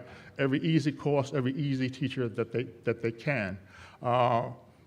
And part of what we have to do is to encourage them to not do that. Nonetheless, when you ask students, and I think, again, Katie referred to this as well, 3 out of 10 American high school students say that their classes are not rigorous enough, right? Now, again, you know, a lot of them are skating through, but they know they're skating through, right? That they know they are getting over. One of the things that parents bring to the table in this conversation, one of the things that they bring to the table is a greater sensitivity, I believe, to the salience, the importance of relationships in making schools work or on preventing schools from work. Parents just seem to have a deeper level of understanding and appreciation for what relationships mean in the lives of their children. And in a great many ways, part of the downward spiral of life in inner city schools is that so many of the relationships in those schools are just fundamentally unhealthy relationships. And I am going to very quickly illustrate that in just a few ways. Right? This is a scale from the Consortium on Chicago School Research, which has done quite a bit of work on teacher trust, teacher-principal trust. And these are just examples of some of the kinds of things that you would ask if you were trying to create a basic trust scale. You'd ask teachers, do they really care about each other, trust each other, think it's okay to discuss their feelings and trust? So you can ask those kinds of questions and come up with a profile for any school of the degree to which teachers trust their colleagues. What you learn in Chicago, which is where we have had most of this research done, is that the majority of teachers do not trust the majority of their colleagues, right? They trust their colleagues somewhat more than they trust their principals, right? Feelings between teachers and principals are quite negative. They are most negative at the high school level for both groups, right? For both teacher and teacher-principal, the most problematic data come out of the high schools consistently. But here's the hopeful part of this again, right? If you compare schools that have similar levels of achievement and similar demographics, and you give them 3 years, schools which are high trust are 3 times more likely to achieve after 3 years than schools which are low trust, right? So nearly as we can figure, that one factor, whether or not teachers trust their colleagues and their principal, is associated with a much higher chance of schools getting better. Another way and a different way to make some of this kind of point, we can also ask if teachers trust parents. The data on this, these are ugly data, okay? There is not a whole lot, but it's very predictive. When you find schools in which there is trust, those schools are much more likely. This slide, I think, tells us something that we don't think about enough. Of the various kinds of burdens that some of our children have to bear, I think actually one of the most important burdens is that some of our students are going to schools, they are living in communities where the adults can't work with one another, right? And that this is not distributed randomly. This is distributed by the differences in the color of kids' skin, right? Can I get some water? And so what this slide is telling us is that if you ask whether teachers trust parents, right? This is just one directional, right? That teachers are most likely to trust parents in integrated schools in Chicago. Thank you very much. Teachers in the two integrated schools we have in Chicago, whatever it is, right? It's not many, are more likely to trust parents. The teachers who are least likely to trust parents are teachers teaching in African American communities, right? What does that tell us about the possibilities of reform in those communities, right? In a lot of ways, that tells you, it's not so much this reform or that reform, it's the fact that in this distrustful context, no reform is likely to get traction, right? And that, again, this is distributed differently by race. Similar kind of, one of the consortium has identified so many important variables. One of them is collective responsibility among teachers. This is, in some schools, if there's a fight in the hall, that fight is the responsibility of whatever teacher, right, belongs to those kids. In other schools, if there's a fight in the hall, every teacher is responsible for doing something, right? If you ask teachers, is this a collective responsibility school or an individual responsibility school? That one, it's actually a set of questions, right? They are very predictive of which schools are going to get better in tough neighborhoods, right? When teachers say, this is us, we are responsible for everything that happens to every child, right? That kind of culture, that's a school that's much more likely to improve. So now what's the obvious question, right? How is collective responsibility among teachers distributed by race of children? Surprise, surprise, right? Once again, it is in our integrated schools that teachers have the highest degree of collective responsibilities. In Latino schools, it goes down. In African American schools, it goes down a lot compared to the others, right? So again, I mean, the portrait is that some children are going to school in environments where the adults are much less likely to cooperate. People who don't trust one another are not going to be able to cooperate. People who don't feel collective responsibility cannot cooperate. Some students are working or developing or trying to develop in environments where the adults have far more problems with the other adults than other kids. This is just another way of saying that, right? Collective efficacy simply means that if you go into a neighborhood and you ask folk, if somebody's vandalizing, somebody's painting on the garage in this neighborhood, do you feel comfortable calling your neighbors together and thinking about a solution? It just means, if there's an issue in your neighborhood, do you feel comfortable working with your neighbors to solve that? Again, if you look at neighborhoods that are demographically the same, we're talking all poor neighborhoods, and neighborhoods where there's strong religious participation, and neighborhoods where there is strong collective efficacy, we think we can solve problems in this neighborhood. Schools are almost 8 times more likely to improve than similar neighborhoods that don't have those social characteristics.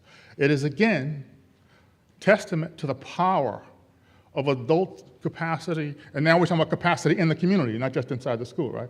It's a testament to the power of adult capacity to change.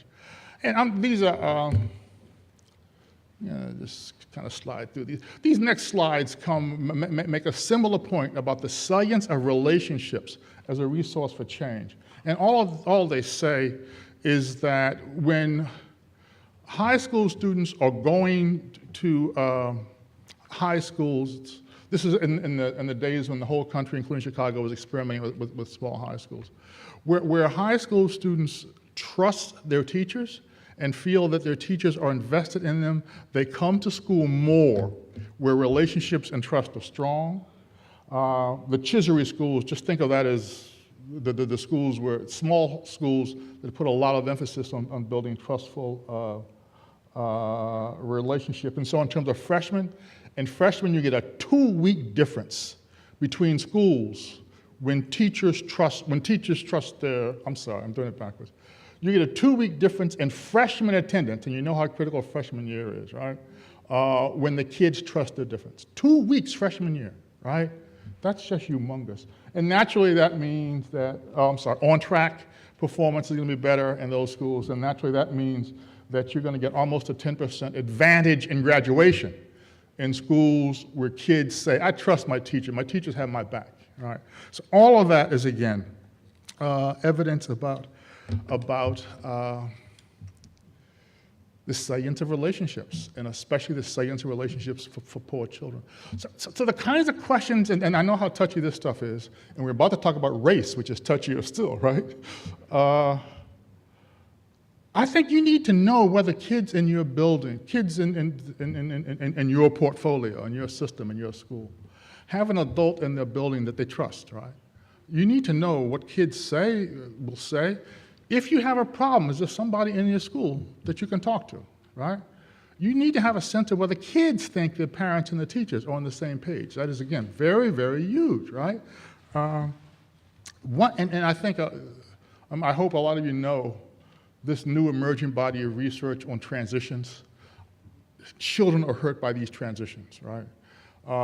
One of the things you need to know is how much they're hurt by transition in your school. If you look at 8th grade attendance and you compare that to 9th grade attendance, if you look at 8th grade GPA and you compare that to 9th grade GPA, I would expect that in most of your systems you're going to see a 10% deterioration. Kids are going to go to school about 10% less when they're freshmen as compared to 8th grade, right? So that means that's a point of vulnerability. That's a point around which we need to be seeing what kind of relationships in kids' lives we can leverage so that as they're going into high school, they don't start going off track the minute they get there. Do I have something else? As I was saying, if there is one thing that makes school people really skittish to talk about, that thing is race. And one of the, again, the advantages that parent organizations, community groups bring to this discourse is that they're not as afraid of race as everybody else in the society, right?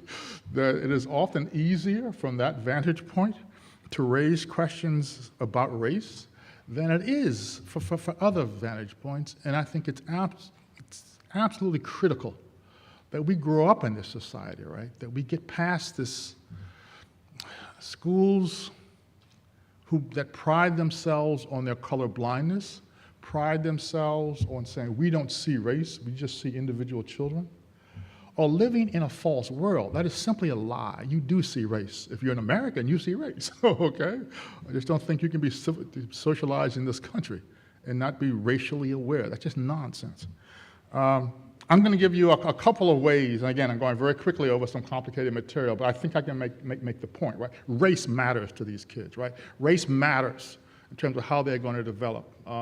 This stuff, one of the I think the most insightful people talking about this work is Ron Ferguson, professor at Harvard. Some of you know his book, Equity and Excellence, right?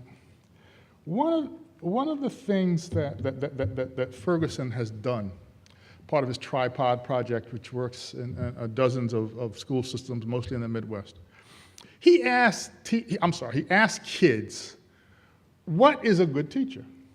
Right? These are middle school and high school kids. Just what do you think is a good teacher, right?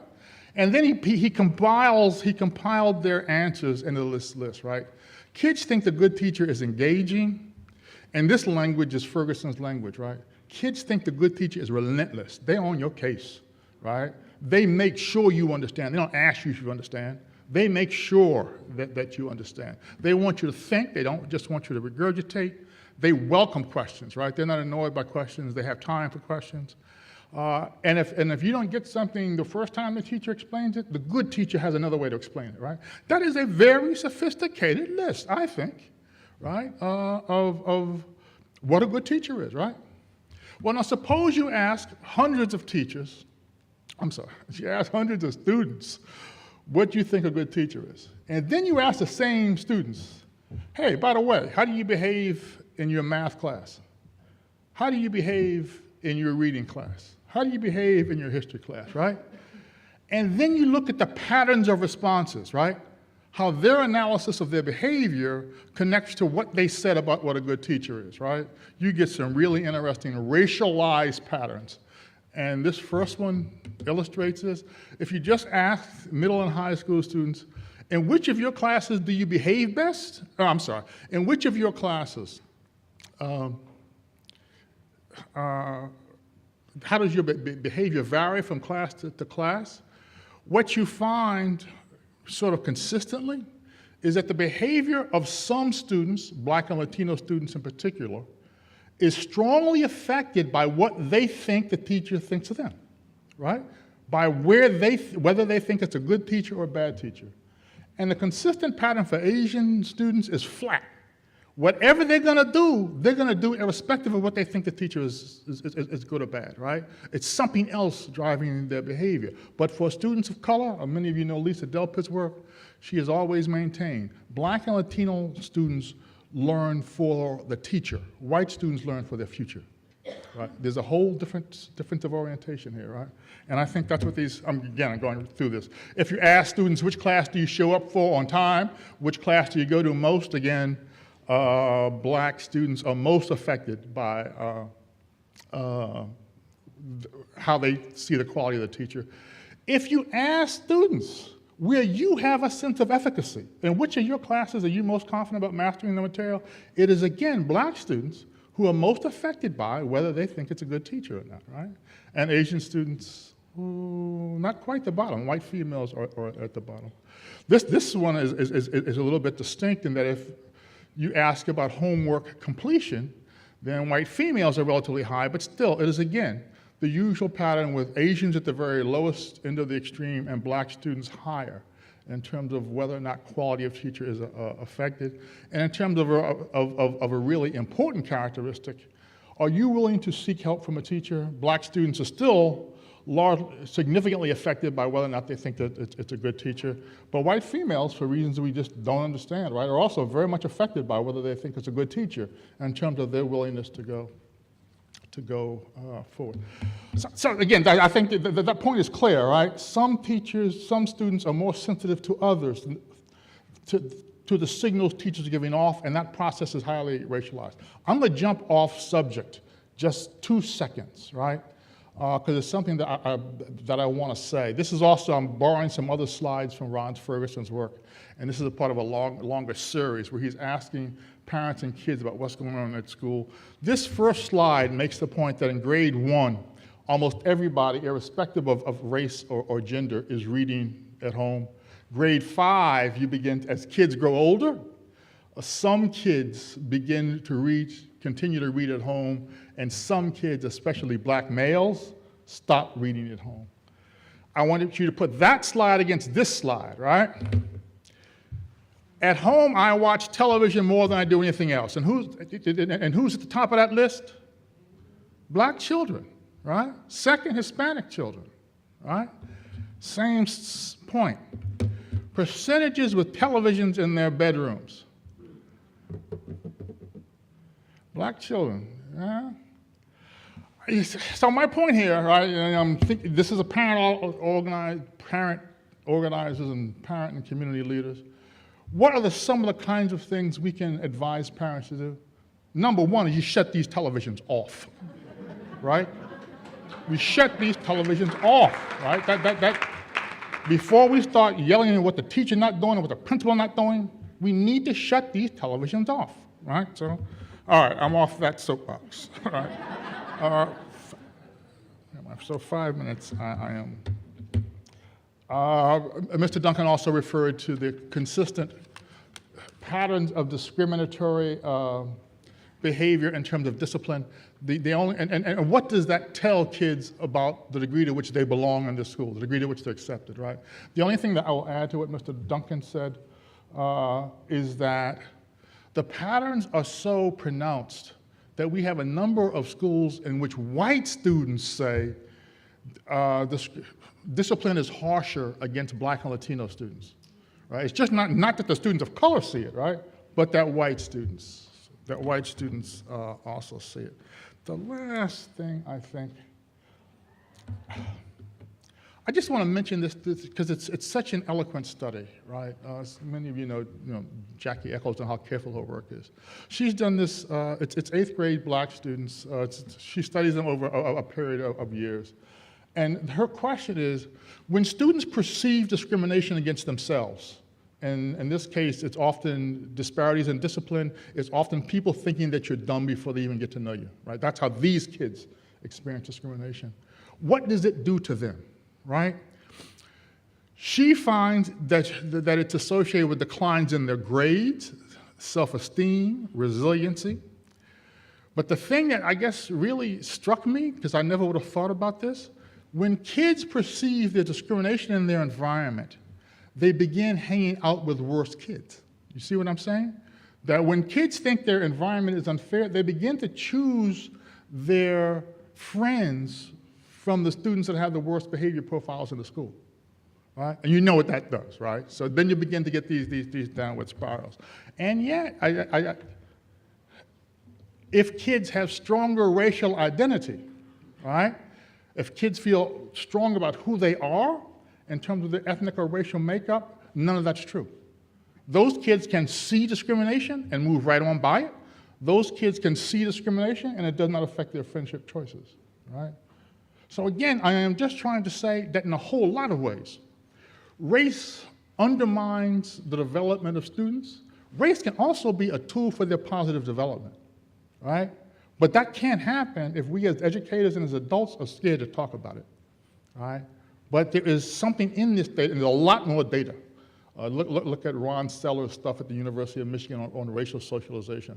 There's a lot more data that strong racial identity protects poor children from a lot of negative things in their environment, right? We have to be willing to talk about that. And I know I am real close, so we're gonna go to my current crusade. My current crusade is to attack foundation executives like Terry Mazzani, who have spent the last decade saying instruction, instruction, instruction, right? And I'm trying to say, that's a good idea. But, in the schools, but it's not clear to me that that's the first idea. And the schools I work in tend to be, really tough, sort of inner city schools. And my advice to new principals in those schools is worry about behavior before you worry about instruction, right? Worry about the fact that the kids are bouncing off the seats. Worry about the fact that the kids are disrespectful to teachers. Worry about the fact that kids are disrespectful to other kids. That's where I think the real key is, by the way, right? When you can solve that one, the disrespect of kids for kids, then I think you're over, right? But my argument right now is that this behavioral thing undermines morale so much, morale of students and teachers. It undermines our capacity to do professional development. It undermines everything. Okay, cool. 60 seconds. Okay. That we, as teachers and communities, and this is one of the places where I think parents actually often have higher standards than teachers, active parents, right? And it is one of the ways in which I think parents should be asking a whole lot of questions about how we can have more effective and supportive discipline. And I am strongly against zero tolerance. That's not what we're talking about, right? We're talking about ways to make kids feel included and involved. At the same time, we hold kids to certain standards, right? Yeah, I know I've got to cut.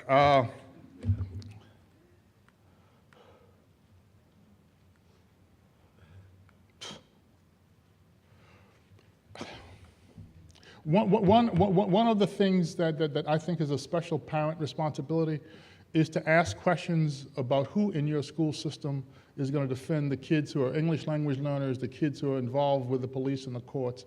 I should have had the overage, undercredited kid, right?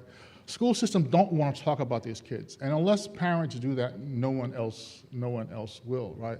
So I would hope that you would take that as a special obligation.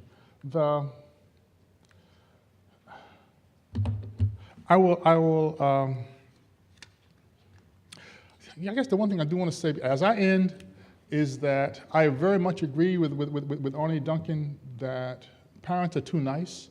Parents don't have high enough standards. Parents let their schools get away with anything. So a part of what I would encourage all of you to do is have all of your parents go around and get to know the best schools in your area, right? Let them see schools where poor children are doing really well, and then come back and ask why their kids are not getting those things, right? Another thing that I would ask you to do is to get a really high quality instructional coach and have that person do academic walkthroughs with your parents. Go through a class and then teach the parents how to analyze what is good teaching and what is bad teaching. That has big impact right away on parent confidence, right? Beyond that, then all I will say by way of ending is that I really admire this quote from Sitting Bull, right? Which I think expresses just what we ought to be doing, where we are right now in this time, right? We need a collective sifting of ideas and possibilities. We need a conversation in which parents are respected partners at the table. And if that's the case, I really don't see any limit to what these schools can do with the kids that we are failing right now. So with that, I will thank you.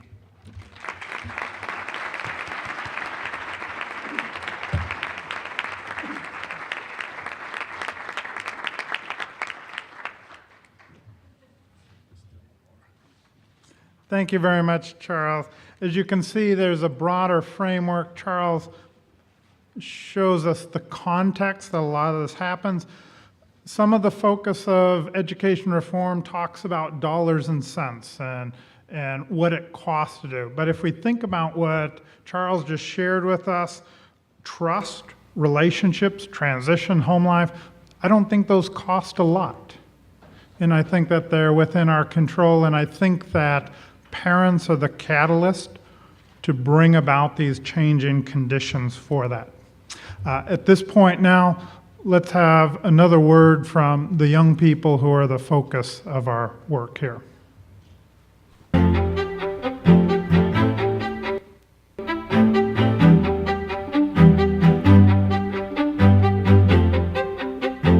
What will my America look like? In 10 years? 20 years?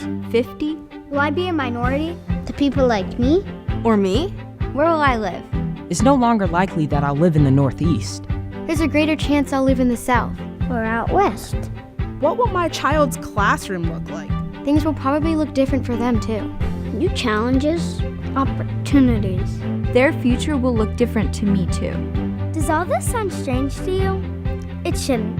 It's normal to me. It's my reality. And there's nothing to be scared of. Because diversity And appreciating other cultures helps me understand people. Prepares me for business. And teaches me how to respect others. It's just a new normal. And that's a good thing. Because our future depends on all of us.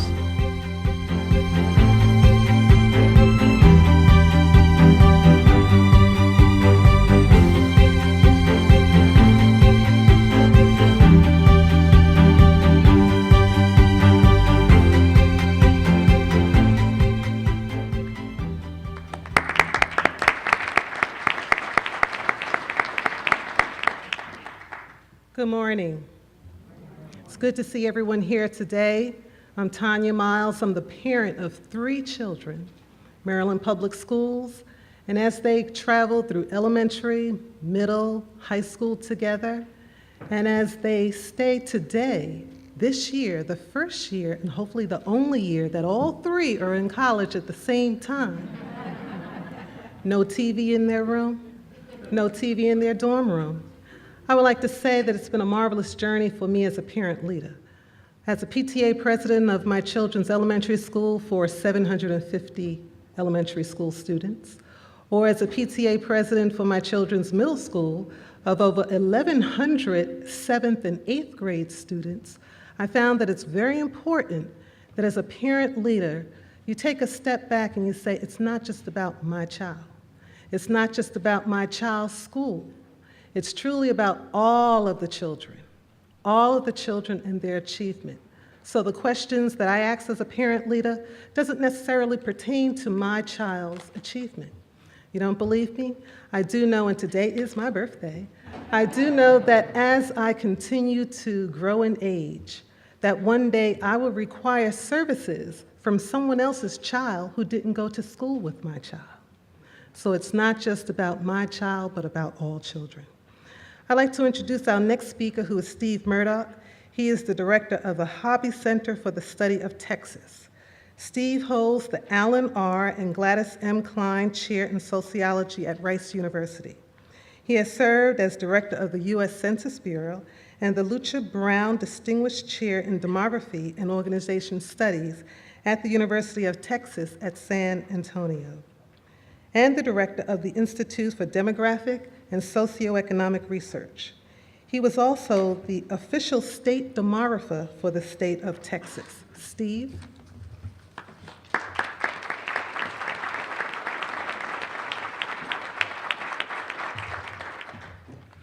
Well, thank you. It's a pleasure to be here.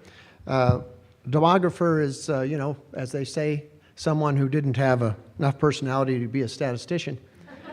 And I'm pleased to be here today to talk about demographics. And what I really want to do is to say, where are we going relative to these demographics and what are their implications? I'm going to show a lot of slides. And I'll tell you what they mean as we go along. I have a friend who says, you know what I like about you, Murdock? You take about 1,600 slides, put them up in front of a bunch of people, and you say, as you can plainly see. Well, this is going to be a as you can plainly see set of slides. Well, let's start looking at population change. You can see here, U.S. and Texas. I have this particular slide because in Texas we like to, you know, compare ourselves to other countries. And so we have this slide. We've had growth going in both the U.S. and, of course, in rapidly growing states like Texas. The last few years have been a slowdown in growth. And we've had a significant number of people who have come into our population from other cultures. And we have a significant number of people who are in unauthorized populations. But the reason I show this slide is there was a great deal of misunderstanding about those numbers.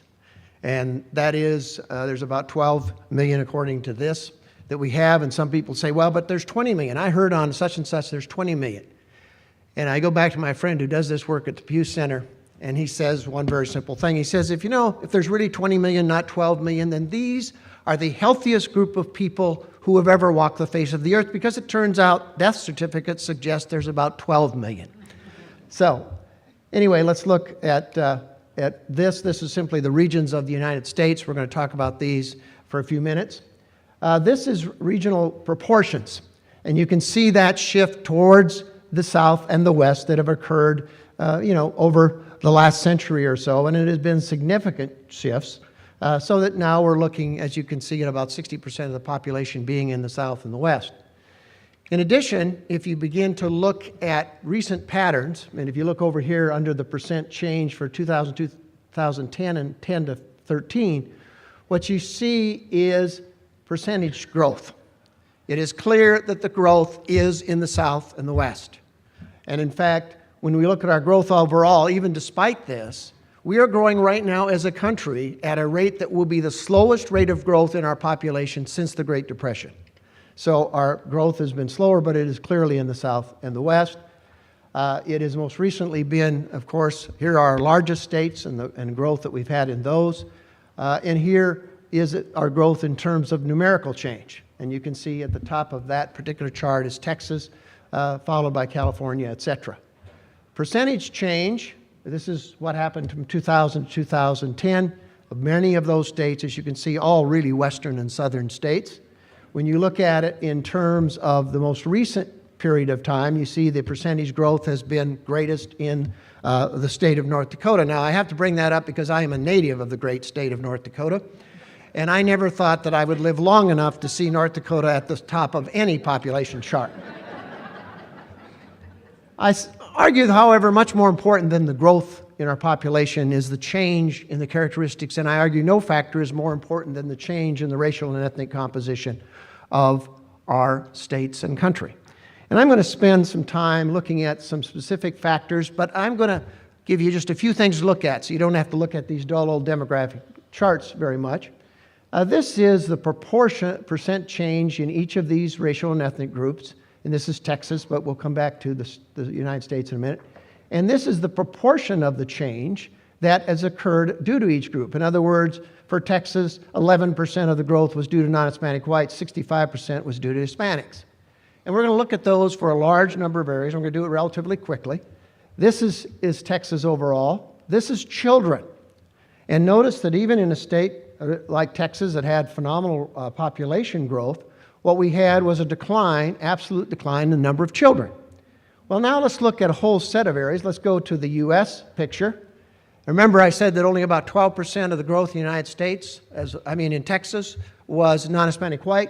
In the United States as a whole, that wasn't 12%, that was 8.3%. So when you begin to look at diversity change, it's not a localized phenomena. And we look at children, look what we see up there for non-Hispanic white children, a decline of 4.3 million. And in fact, have it not been for the increase in the number of Hispanic children, we would have had one of the largest decreases in the child population in U.S. history. So the growth has been very much dominated. And you can see there was also a decline in the number of African American children. So demographics are changing and changing quite substantially. But let's look a little bit at this diversification process and the extent to which it is pervasive. This is a chart. Blue means growth, red means decline. We'll look at each. This is the non-Hispanic white population in the last full decade. You can see where the decline was, where the growth was. But we're just going to look at the total amount of color, if you will, in these slides. And this is non-Hispanic white, areas of growth, areas of decline. But if you look at the actual chart there, you can see that there were about 1,500 areas that were growing, meaning there was about 1,700 that were declining in terms of non-Hispanic white. This is the Hispanic population. So if you think Hispanic population growth, and you got the same thing over here, is a result, of growth in a few southwestern states, you are absolutely wrong. It is a very pervasive pattern. This is growth in the African American population. By the way, those ones that are kind of pink are ones where there was too few to actually talk about growth or decline. And you'll see some interesting patterns there. You see, for example, in the old rural South, there has been substantial decline in African American populations. This is the Asian population. Lots of areas, of course, where there's less than 100 people involved, very much concentrated in large urban areas, but again, relatively pervasive growth overall. Well, now I want to look very quickly, and I want you to look again at just these factors here. This is the Northeast, and you can see the same pattern of decline in the number of non-Hispanic whites, a large increase and almost all the increase in the Northeast from the Hispanic population. This is the child population. Notice that large decline for both African American, well, particularly for non-Hispanic white children, large increase for Hispanic children.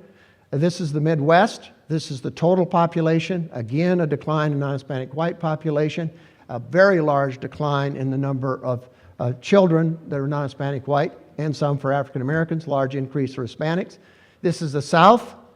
See a good deal of growth in both in populations of all groups, but notice when you get to the child population, even in the South where there's this dramatic growth, there's a negative value for non-Hispanic white children. If you look at the West, again, small proportion of the increase that is due to non-Hispanic whites, only about 12.5%. And again, when you look at children, there's a decline in the number of non-Hispanic white children, an increase, very large increase in the number of Hispanic children. Well, what about this? Isn't this a large central city phenomenon? Isn't this what minority population growth is?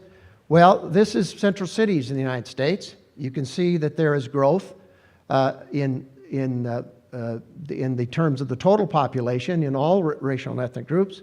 But when you look at children, look what happened in the central cities. Yes, a decline of 3.3 million kids, an increase of non-Hispanic white kids, and 4 million increase in the number of Hispanic children. If you look at suburban areas, well, you had growth in all population groups, but if you look at children, again, a decline in the number of non-Hispanic white children, a large increase in the number of Hispanic children. And yes, even when you look at rural areas, what we call non-metropolitan areas, we see overall population growth, but look at the decline we see in the number of non-Hispanic white children and in the number of African American children in rural areas across the country. Well, what do we see over time when we look at, here's what we've seen through 2000, but I'm going to go on and look here at 2010. This is what we've seen, and excuse these terms, they're Texas terms. Anglo is non-Hispanic white, okay, and non-Anglo is minority. And you'll see the differences that we see by population age. That is, the younger the age, the larger the proportion of minority children or people are to majority people. And this is what we expect by 2050. By 2050, only the last 3 or 4 age groups will minority populations, as we refer to them now, not be the largest population group in the United States. Well, this is a bunch of dull old demographics. Why should we care? I argue we should care because due to a variety of historical, discriminatory, and other factors, these demographic characteristics are tied to socioeconomic characteristics. They are tied to the resources that people have to buy goods and services in the private sector. They are tied to the resources that people have to pay taxes in the public sector. And as we change our population, we will change, in the absence of education and other factors, the socioeconomic characteristics of our population. Well, let's look at this for a few minutes. And I want to just kind of, again, do something very simple here and with a large number. Why don't you just look at a couple items. You'll notice, for example, if you look at Hispanic and African American poverty rates, they tend to be 2 to 3 times what they are for non-Hispanic whites. And you'll notice that incomes are somewhere between 60 and 65, sometimes 70% for Hispanic and African Americans as they are for whites. This is the United States as a whole, and you can see that pattern is pervasive. This is the Northeast, similar kind of pattern. And here, if you'll just kind of look here, you'll see that. See this, and we'll just concentrate on poverty. And this is true in the most recent data as well. If we look at the Midwest, same kind of pattern. If we look at the South, same kind of pattern. If we look at a very diverse state like Texas, we see a similar kind of pattern. Now let's talk about education for just a few minutes. This is, and we'll just concentrate on one individual item, and that is, let's just look at the percent of Hispanic children or Hispanics with less than high school level of education. Now, this is not children. This is adults, 25 years of age or older. But notice in the United States, it's 38%. If you look at the Northeast, and here I've transposed or moved these two into different slides, notice that these, again, are 2 to 3 times what they are for non-Hispanic whites in the Northeast, okay? If we look at the Midwest, well, depending on the group, you're seeing 2 to 3 to 4. This is the South, same kind of pattern. You look at the West, same kind of pattern, particularly large difference here for Hispanics, if you look at theirs. And if you take a state like Texas, and I'm doing this because we're going to come back to some Texas data in a few minutes, look at the difference, the proportion of Hispanics in Texas that have less than high school level of education, 40%. Well, where are we going if we look at the U.S.? Well, this is the most recent projections that have been done. That 300, these are in thousands, so this is, let's see. This is 308 million people, which was our population as of the last census. This is the projection of the Census Bureau. And you'll see about 420 million projected to be the case by 2060. If you look at those numbers and we go on, here's what you see in terms of numeric change. And you notice on that far left-hand side there's a minus 17. That's non-Hispanic whites. If you look at the total proportion, in fact, I had a student of mine do this particular slide for me, and I said, you can't have a slide like that. You've got 0 up there. And she said, well, what do you do with a pie where no part of that pie of growth involves a group? Well, non-Hispanic whites are not part of the growth, future growth in the population of the United States. And every projection shows similar kinds of patterns. This is interesting in the sense if you kind of add 65 plus, 65 to 84 and 85 plus, you can see that tremendous aging of the population that we're talking about, from about 13% being 65 plus to about 22% being 65 plus by 2060. And here I want you to just notice one thing. I want you to notice the white alone column, the percents there show that at every age group, non-Hispanic whites are more than 50% of the population as of 2010. This is 2060. And the only age group in which non-Hispanic whites will be a majority is, in fact, 65 years of age or older. Okay? So, this is Texas, and Texas expects even more dramatic patterns of change. This is growth, and if you look at that last scenario, which we think is probably most likely, you can see that a state like Texas will be about 21 or 22% non-Hispanic white by 2050. We are not quite as adventuresome as the Census Bureau. We only do through 2050. And you can see the proportion of our population, about 55%, which we expect to be Hispanic. And in fact, the proportion of our population that is African American, we expect to drop from about 12 to about 9% of our total population. Well, let's look at education for a few minutes. And I want to,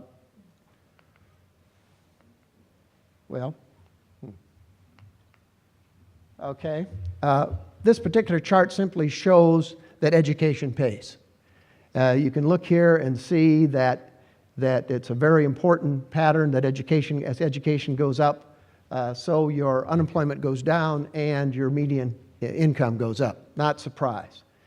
But what is sometimes a surprise, and this is a Texas slide, and I don't want you to spend a lot of time except notice whatever educational group you look at.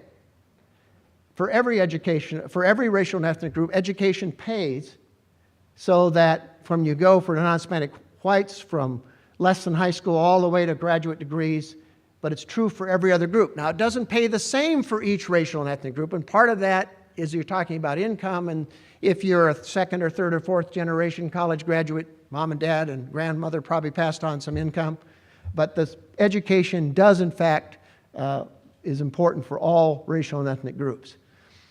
Well, this is some work we've done taking the projections. This shows simply change that we saw in overall enrollment, and those are in thousands, so we're talking about 49 million kids in elementary and secondary, about 15 million colleges and universities.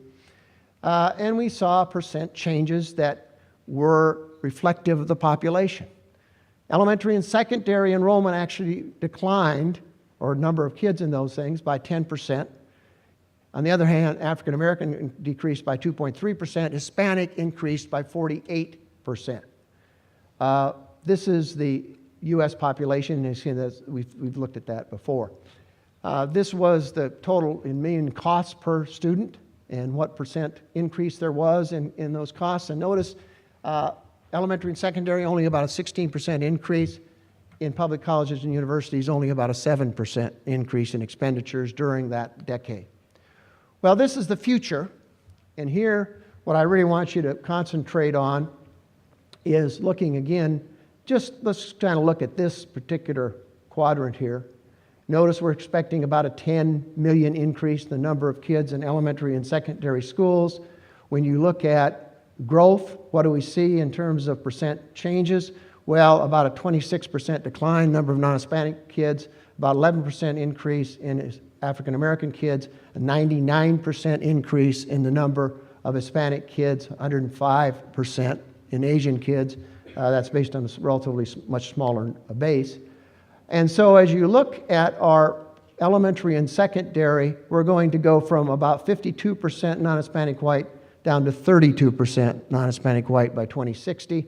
And we will have a larger proportion of our total population of kids who are Hispanic than we will that are non-Hispanic white. And the proportion, as you see, of African Americans and Asians and others are very similar. Well, here's what we spent in millions of dollars in terms of public education over time.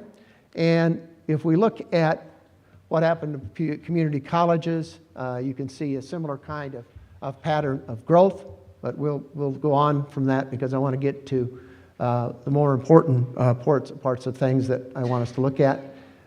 This again shows in terms of something very important.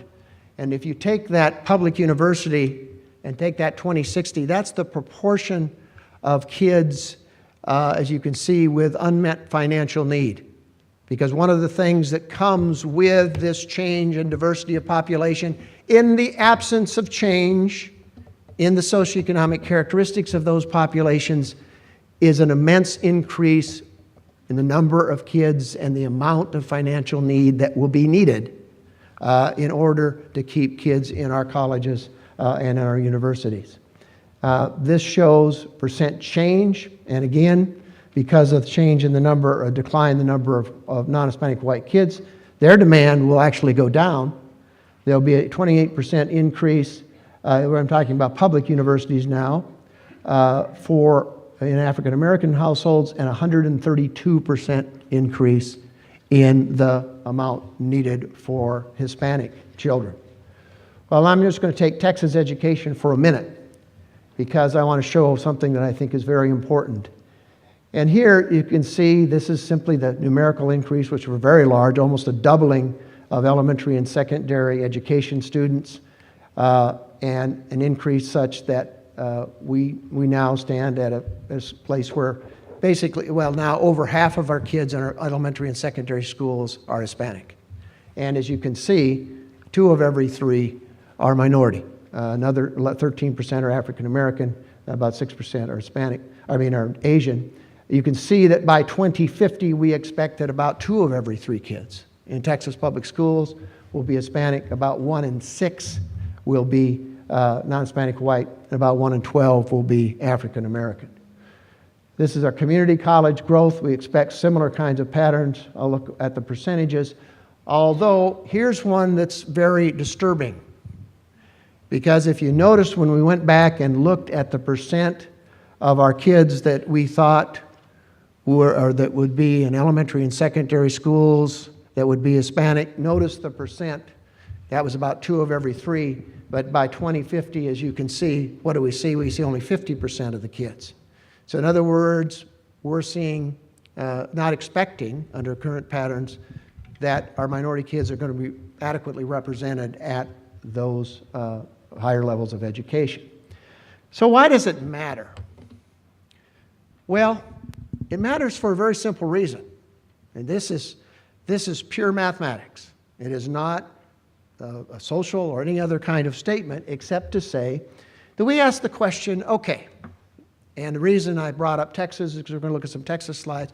What difference does it make to that society as a whole if we don't, through education and other things, close the socioeconomic gaps that exist between our various racial and ethnic groups, but we have the population change that we just expected, and everyone expects similar, as we saw similar patterns for the United States as a whole. What do we see? Well, in this case, what we're showing is we saw, as you can see, about a $7,000 decline would exist in mean annual household income in constant dollars. The average Texas household, if we don't do a better job educating minority kids, will be $7,000 poorer in 2050 than it was in 2010. And what else goes into that pattern? Well, we looked at this chart. The first chart shows where we were in 2010. And if we do nothing, and we don't change anything, and the poverty rates don't change, we'll have 17% of our population, just in current dollars, that will be poor simply because of the demographic change. We'll be a poorer state. And if we could get everyone to the same levels through education and other factors as a non-Hispanic white, our poverty rate could go from 14% down to about 10%. That's how important education is in closing those socioeconomic gaps. This shows consumer expenditures. These are in billions of dollars.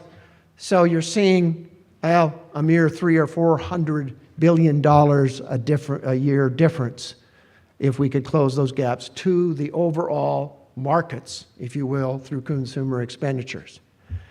And this shows also something we think is pretty important, and that is when we look at state tax revenues, they were $34 billion in 2010.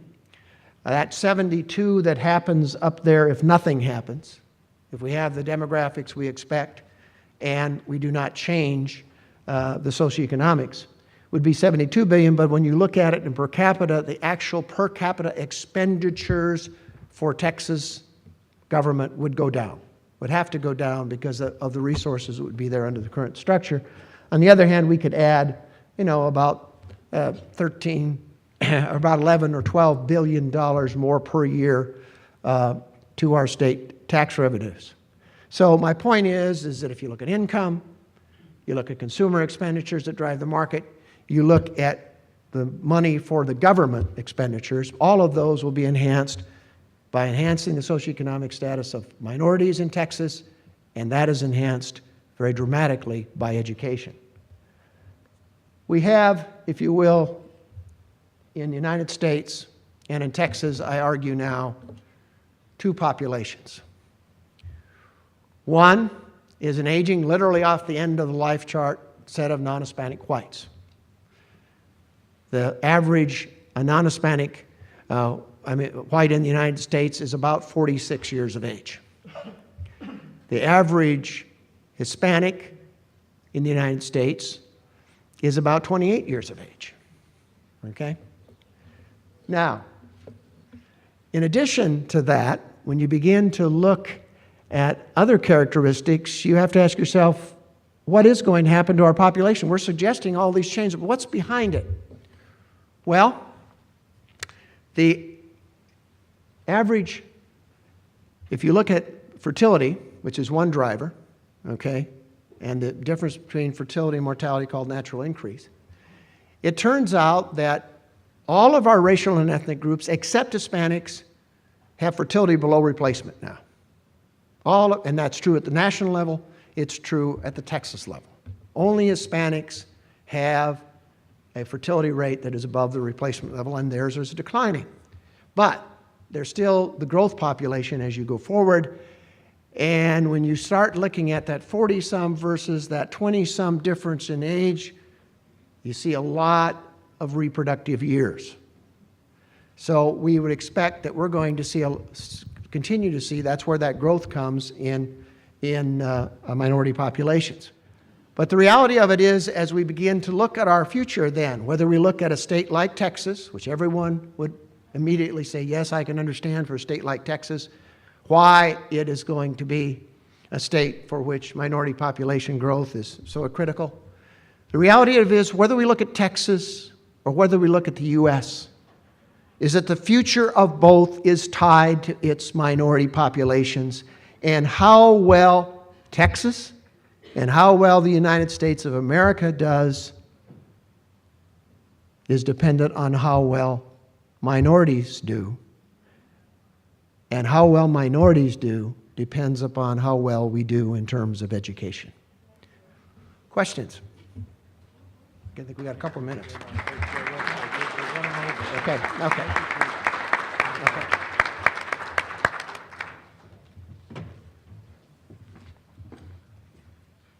Thank you, Steve.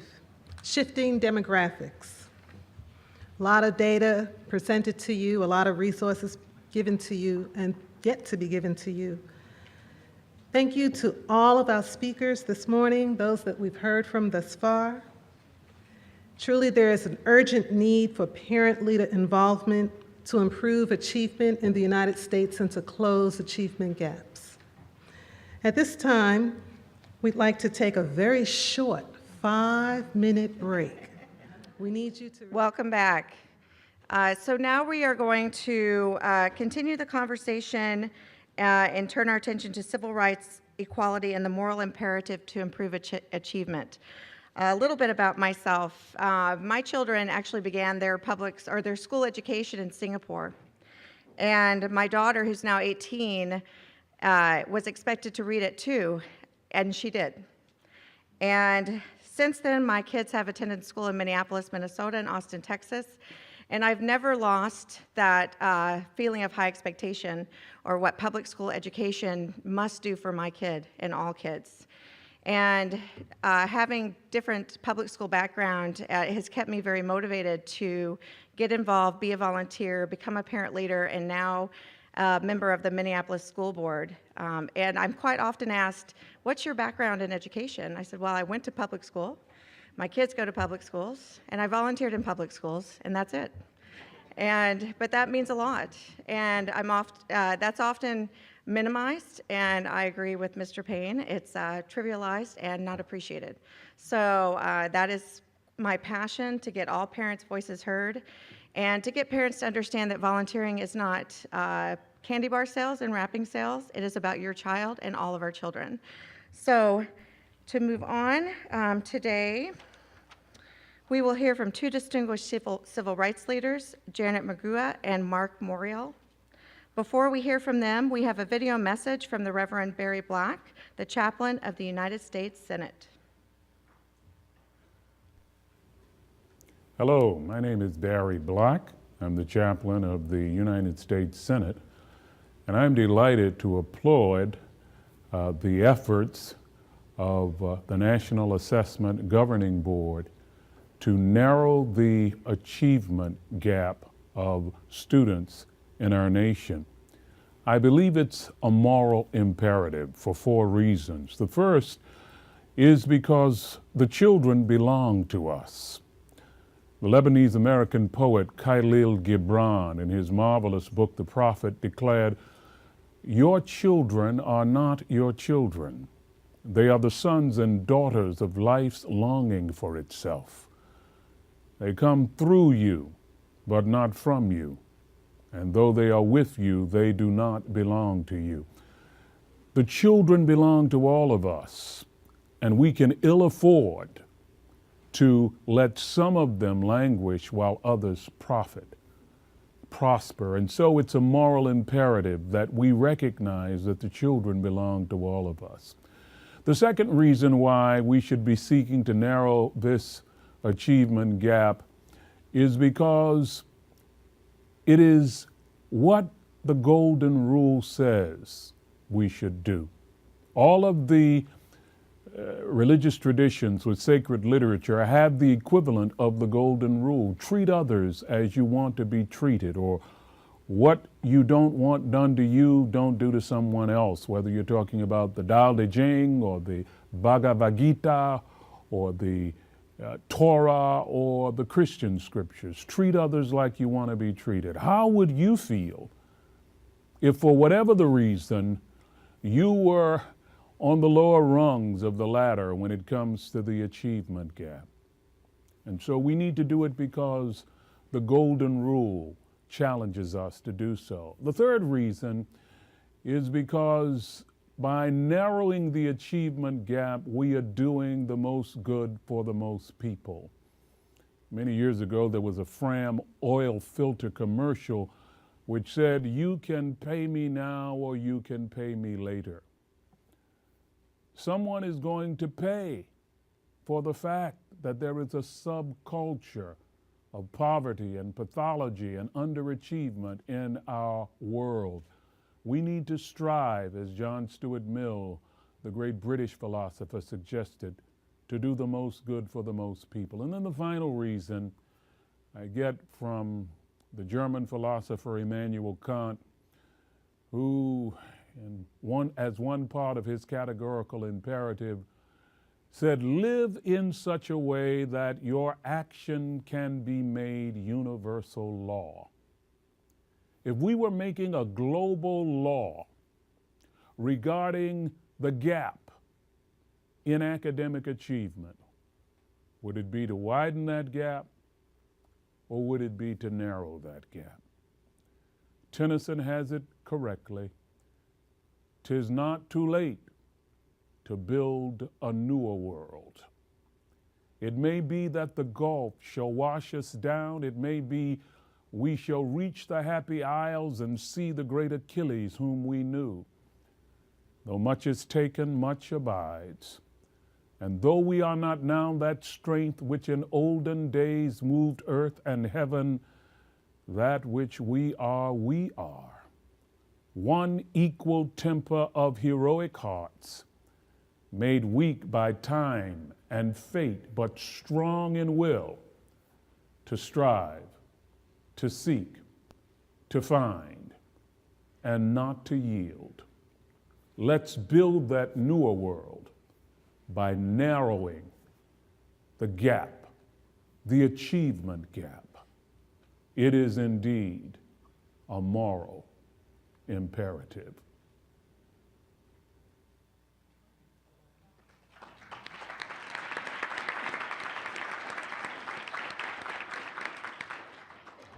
So with that moral imperative, I am pleased to introduce Janet Murgia, who has devoted her career in public service to helping millions of families experience the promise of the American dream.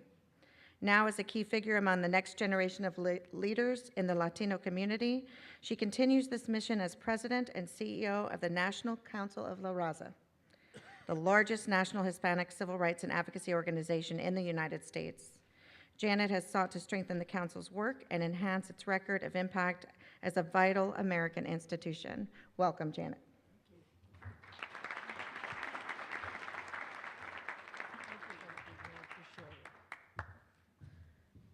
Good morning. Thank you so much, Rebecca, for that very kind introduction. It's a real privilege and a pleasure for me to be here this morning, and I know you have already had some wonderful speakers and are getting a lot of information thrown at you, but I feel like for me, this is an opportunity to give back, since we at the National Council La Raza have relied for decades on the national assessment in our work on education, and it is, quite frankly, the gold standard for us on evaluating how our children are doing in school.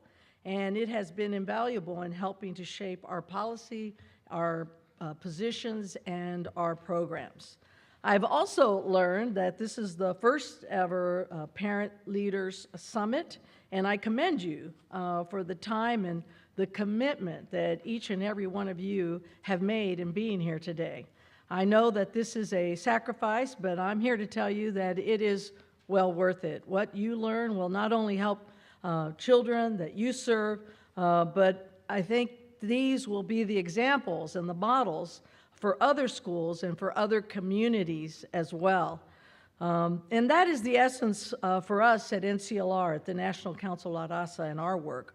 While many people often know us because we've been advocates for comprehensive immigration reform, the fact is that the bulk of what we do is work across programs in different areas that support all of our communities. We have a network of affiliates, nearly 300 community-based organizations serving millions of Latino and other families in 41 states, and including the District of Columbia and Puerto Rico. And together, we have a very proud record of accomplishment.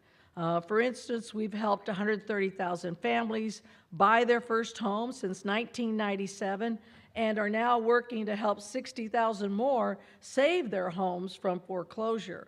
We advocate for policies and programs that help make Latinos healthier with many of our health programs, including Promotoras de Salud, health promoters. And nearly 3/4 of our affiliates are working every day to support and fully integrate immigrants into American society by teaching them English and helping them become citizens. In fact, NCLR and its partners have helped millions of new Americans become U.S. citizens. And the National Council La Raza is one of the largest voter registration organizations in the country. We have registered nearly 500,000 voters since 2008, and we mobilized millions more to go to the polls, resulting in the largest turnout of Hispanic voters in the United States history in the 2012 election. So in short, what our organizations and our affiliates and NCLR does is trying to open the door to the American dream as wide as we can for the communities that we work with. And that is why we are so focused on education. First, there is no greater asset in achieving that dream than a good education. And you all are here because you know that. For the Latino families, there's no issue more important than the education of their children. And in poll after poll after poll, you see it every time. Oftentimes, the economy is very difficult. A lot of folks care a lot about immigration reform, but always consistently, education ranks among the top issues that our families care about. And this is what we have in common, and why we work so closely with our brothers and sisters in the civil rights community. In fact, shortly you'll be hearing from my good friend and colleague, a great leader and someone who has been a mentor to me, Mark Morial, who heads the National Urban League. Together, we have worked on a range of issues from housing to technology to green jobs, and together we will be working on an initiative in 5 states, California, Florida, Louisiana, New York, and Illinois, to help educate our communities on the importance of Common Core standards and how these standards can help improve education for all of our children. Second, we work on education because of the changing demographics of our country. 1 in 6 Americans is Latino, but for those under 18, it is now 1 in 4.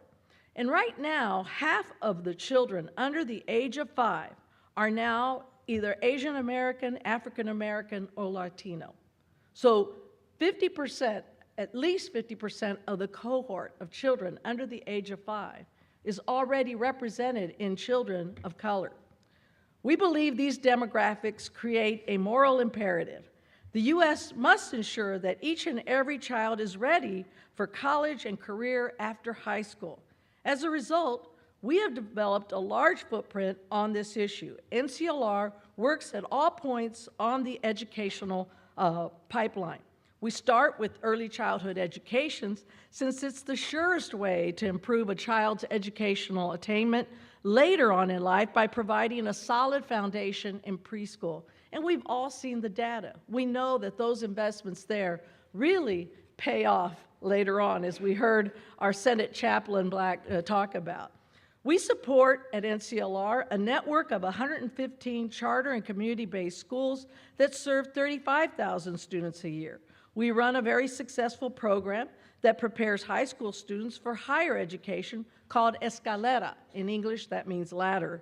And we're very proud that 90% of our Escalera graduates have gone on to college. And we believe deeply in the need for parents to be full partners in their children's education. So we created a program called Padres Comprometidos, which translates to committed parents. Through this program, we train teachers, school officials, and CBO, community-based organization staff, to establish programs that help engage parents in education using a nationally acclaimed curriculum. And this program has been implemented in 30 sites across the country and specifically targets parents who, for a number of reasons, for example, language barriers or lack of information, are not connected to their children's schools. Parents are then taught how to become more engaged by educating them about child development, promoting literacy and college readiness, and becoming advocates for their child in understanding better how to interpret school data. And the research on this program is indisputable. Engaged parents, as you all know, are a win-win for everyone. Studies show that children who have involved parents do better in school, measured both in test scores and academic achievement. Schools benefit as well. Engaged parents become key resources of support and assistance for these schools. And they volunteer more and do more for the school. And schools learn how to better educate children, especially those from communities of color. And it is empowering for parents as well. Engagement raises their own hopes and expectations. Our own analysis of participants in Padres Comprometidos showed that more than 100% of our parents expect their child to go to college. Prior to their participation, it was 57%. That singular fact alone is a key indicator because we know that if kids and students hear from parents and teachers that they can dream big and have high expectations for themselves, that alone can help them achieve that educational attainment that we're looking for. You know, parents have the right to demand that schools prepare their children and all children for demanding careers by providing rigorous courses, excellent teachers, and timely evaluations of student learning. And parents in communities of color want to exercise that right. Polls show that these parents believe in assessment because they want and need to know how their kids are doing in school. I know that the bottom line is that parents can become an advocate and partner for their children and for their education, no matter their racial or ethnic background. Educational attainment or economic status is something that can be achieved at every level. Every parent has something to contribute, and every parent can achieve more right alongside their child. I don't have to have these studies to demonstrate this or to back this up. You know, I have my own personal experience. I can tell you firsthand that what inspires me now at the helm of the largest Latino civil rights and advocacy organization in the country, not only to focus on education, but to really zero in on parental engagement, is my own personal experience. You know, my parents grew up in rural Mexico and came to Kansas, of all places, where I was born and raised. And they came in the early 1950s. And that contrast, couldn't have been more stark. My father, when he was in Mexico, actually rode a horse to work and ended up working in a steel plant in Kansas City, Kansas. Both my parents had very little formal education. My mom had a 5th grade education and my dad a 7th grade education. And of course, neither went on to high school or college. My 6 brothers and sisters, along with our parents, we lived in a very small house that had only 1 bathroom. And so all 9 of us were in this house, and us kids slept basically dormitory style. Not exactly what you would consider to be something reflecting high economic resources. But you know, we didn't really know when you don't have money, you don't really know you don't have money. I remember we didn't get a phone in our home until I was in the 8th grade. And my mom washed clothes in a wringer washer with no dryer, so in the winter we'd go to the laundromat and try to get all that stuff done. You know, they both worked really hard. And my dad took overtime whenever he could, and my mom pitched in with babysitting money, and but they never made a lot of money. But what my parents gave us was far more valuable than money. They believed deeply in the promise of this country, especially for me and my brothers and sisters, the values that they instilled in us of family, of faith, community, education, hard work, love of country, and sacrifice have always been our guide. And despite my parents' own lack of formal education, education was very important to them. They recognized the power and the value of a good education, even though they didn't have it themselves. And I saw that in so many different ways. I saw it because my mom never really fundamentally mastered English. She spoke mostly Spanish. But when we had our parent-teacher conferences, there she was with my dad, and she listened and she would be present, and we knew that she cared about how we were doing in school.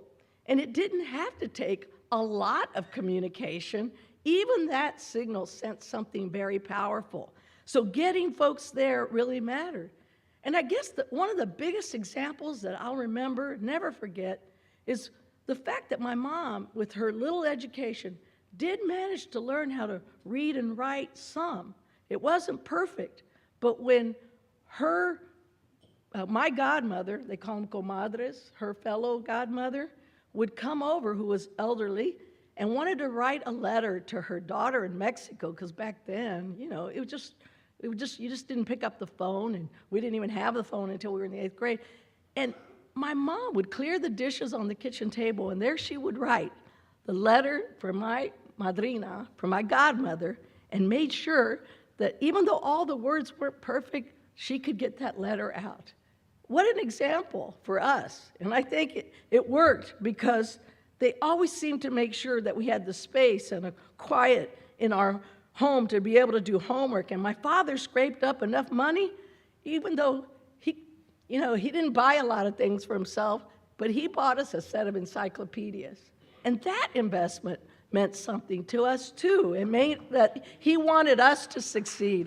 And it mattered because I'll tell you what, we use those encyclopedias, and today, even still, in the house of my parents, everybody walks by that set of encyclopedias, and we think about what our parents sacrificed, because that was no easy feat. And thanks to the faith and the values, you know, my 6 brothers and sisters have earned post-secondary education degrees.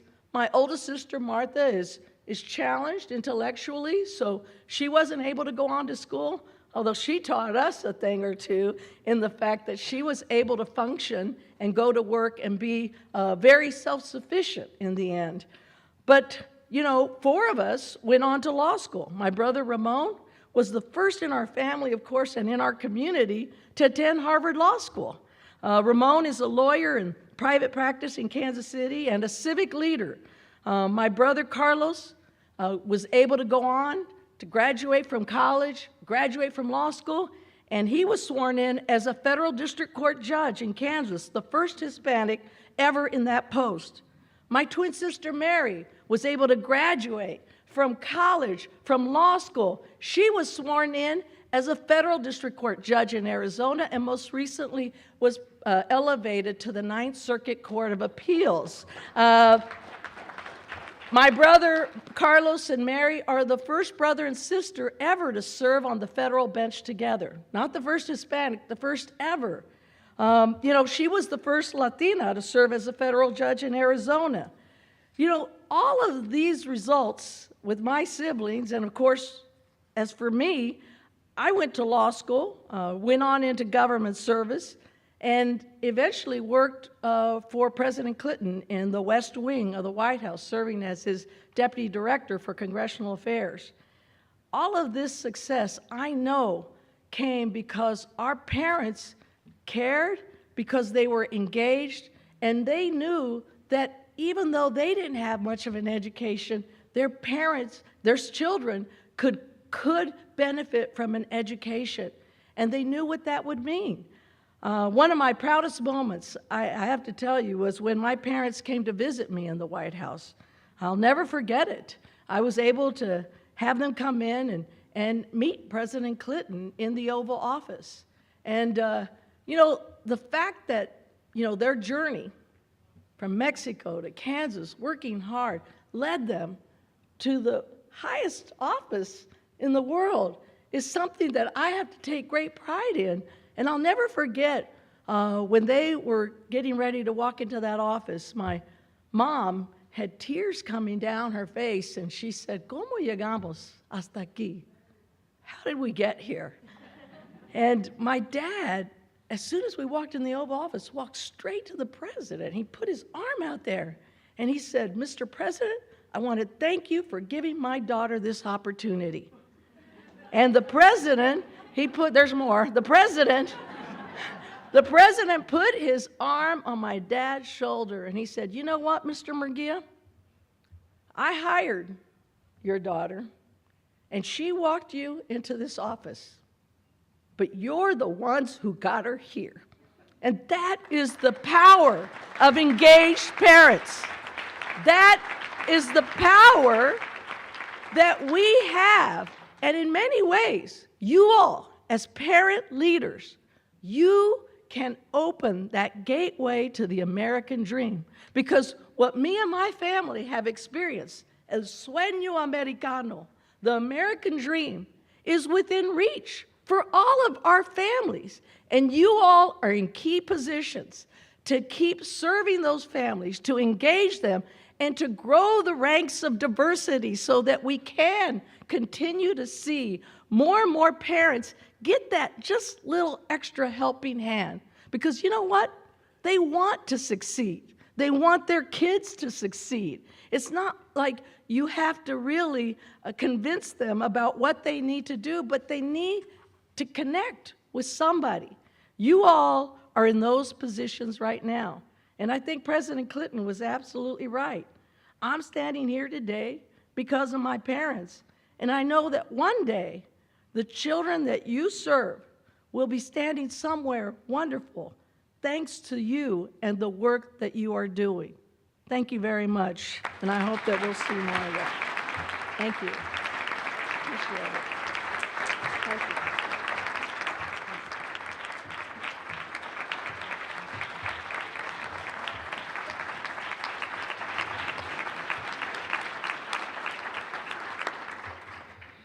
Wow.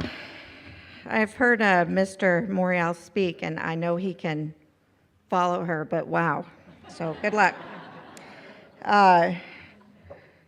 So thank you, Janet. And, hearing that it matters when parents invest in children's education and sacrifice for their child's education. And we are here to make sure that all parents understand that. So thank you for that. Next, we will hear from Mark Morial, who has served as President and CEO of the National Urban League since 2003. He has been the primary catalyst for an era of change at the National Urban League, a civil rights organization with more than 100 years of critical achievements. Mark's energetic and skilled leadership has expanded the Urban League's work around an empowerment agenda, which is redefining civil rights in the 21st century with a renewed emphasis on closing the economic gaps between white and black, as well as rich and poor Americans. Welcome, Mr. Morial.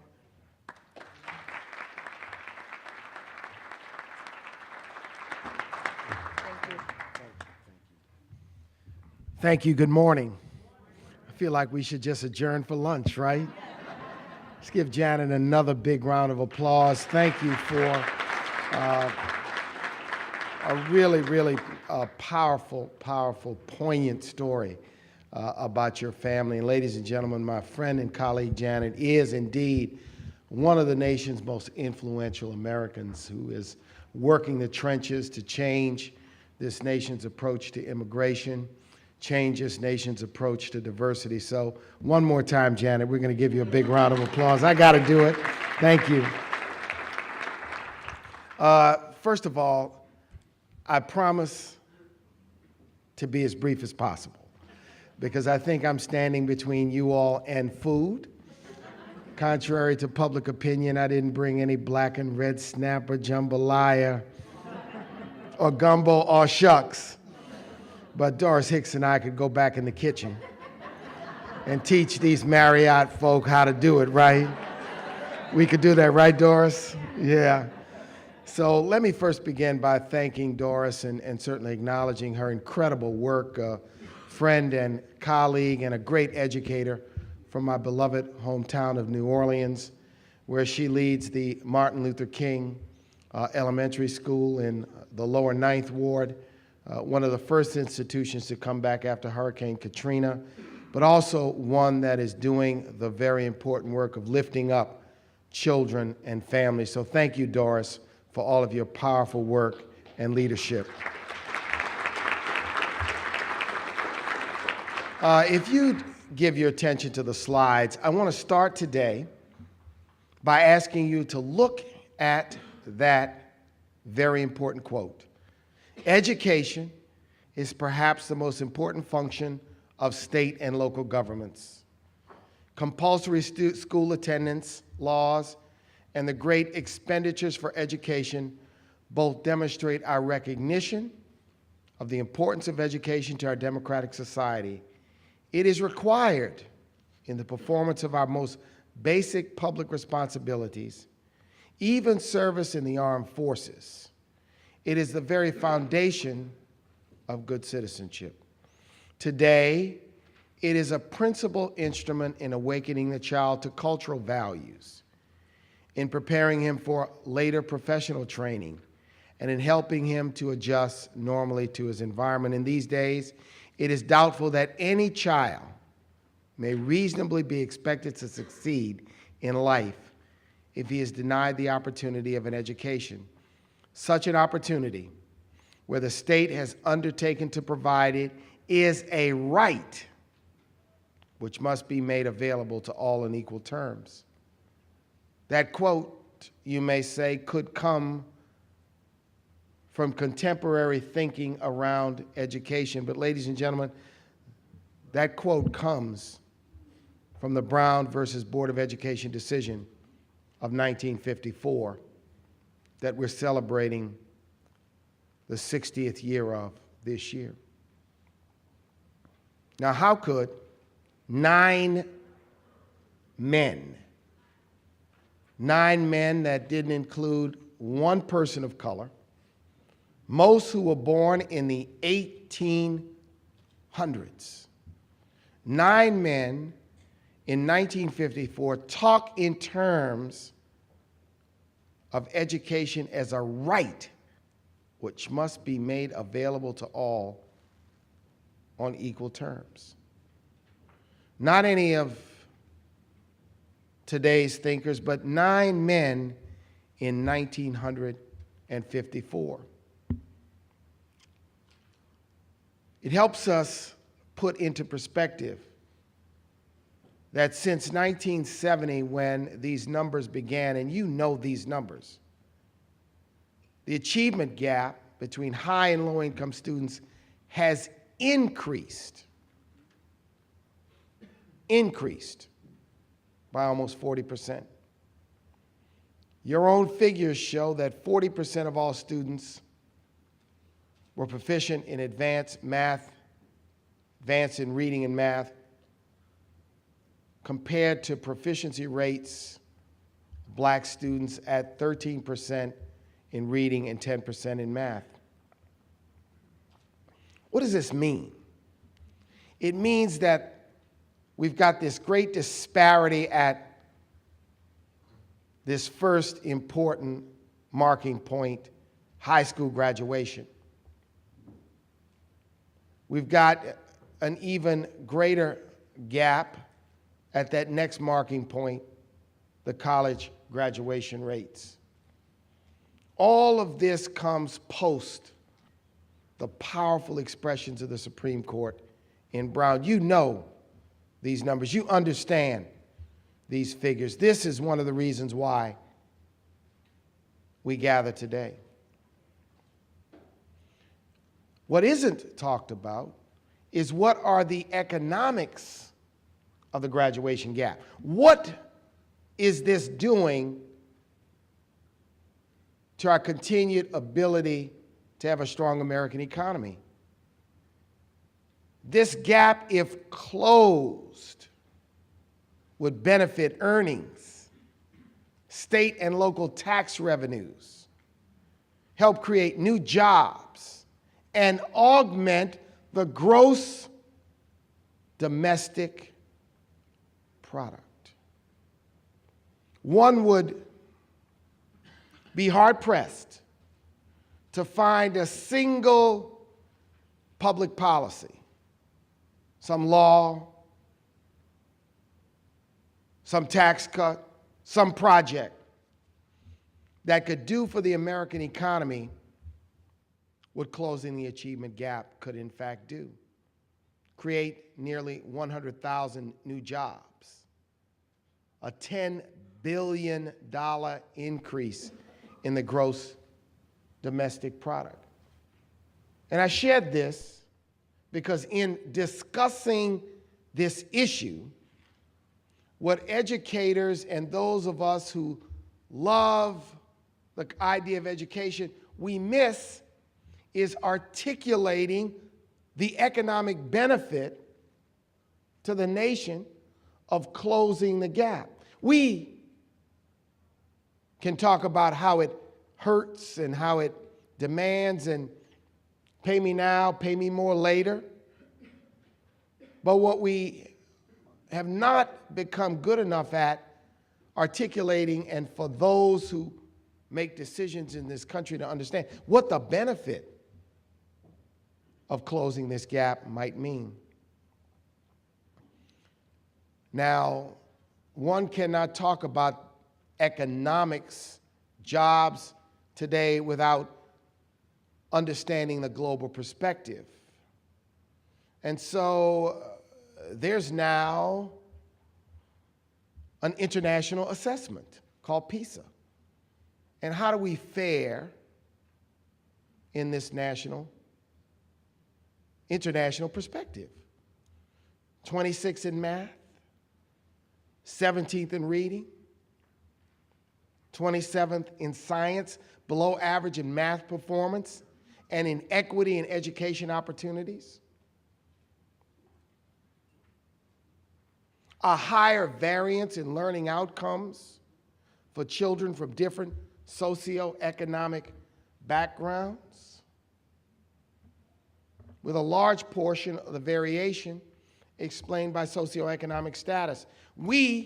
And it's important to benchmark where we are vis-a-vis the rest of the world. We compete economically.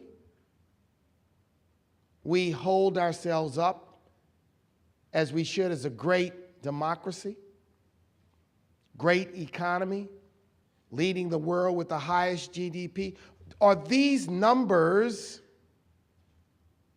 the numbers that point to a continuation of the United States as the world's leading economic power and democracy? The team that ranks 26th in passing, 17th in running, and 27th in giving up the most sacks will not win the Super Bowl. In fact, they're probably looking for a new coach. Understand, this crisis and the way we look at it has to broaden. Now, we do invest heavily in education. Why is this not translating into top performance? Our investment is uneven. It's inequitable.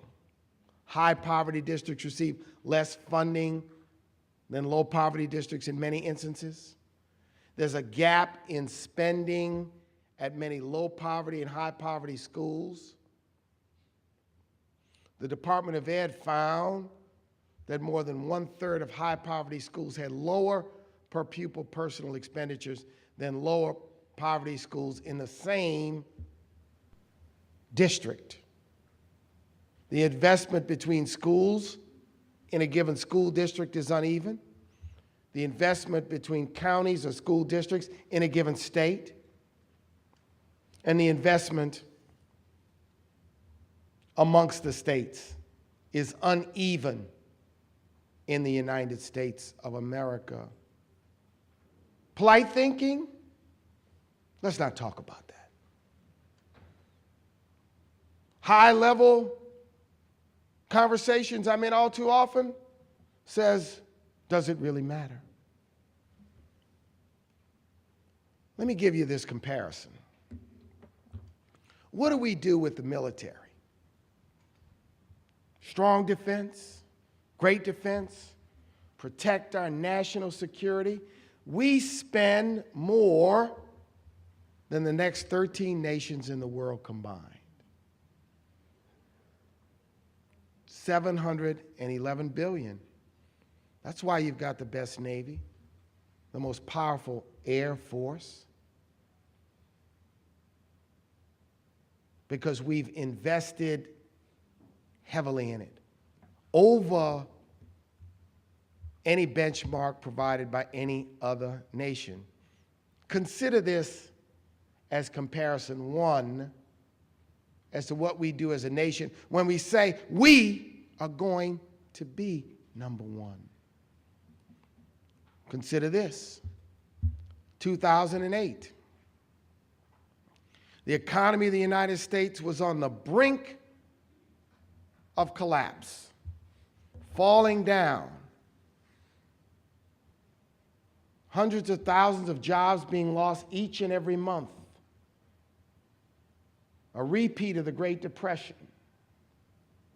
Within moments, a multi-thousand-page bill was created. And this happened before this president took office,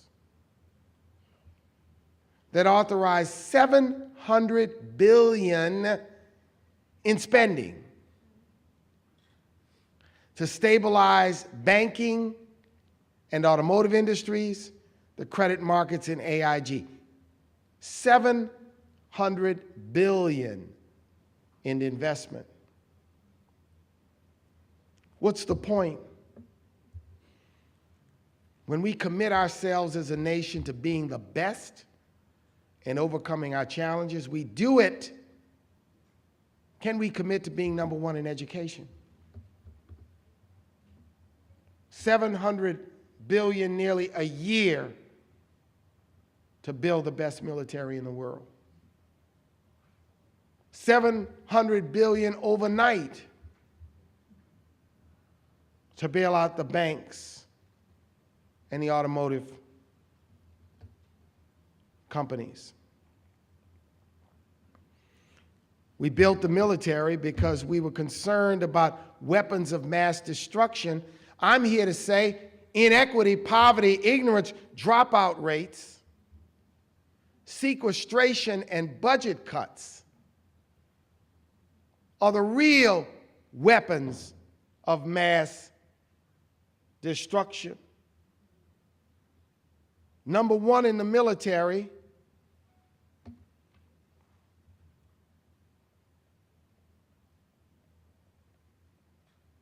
'26th in math, 17th in reading, 27th in science.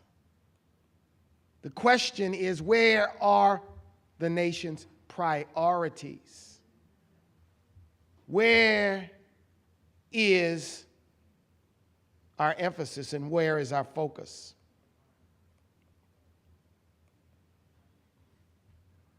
Now, the challenge before the country is not whether we have the know-how, resources, but whether we have the will, the understanding of the promises, the priorities, to chart a new course for 21st century America.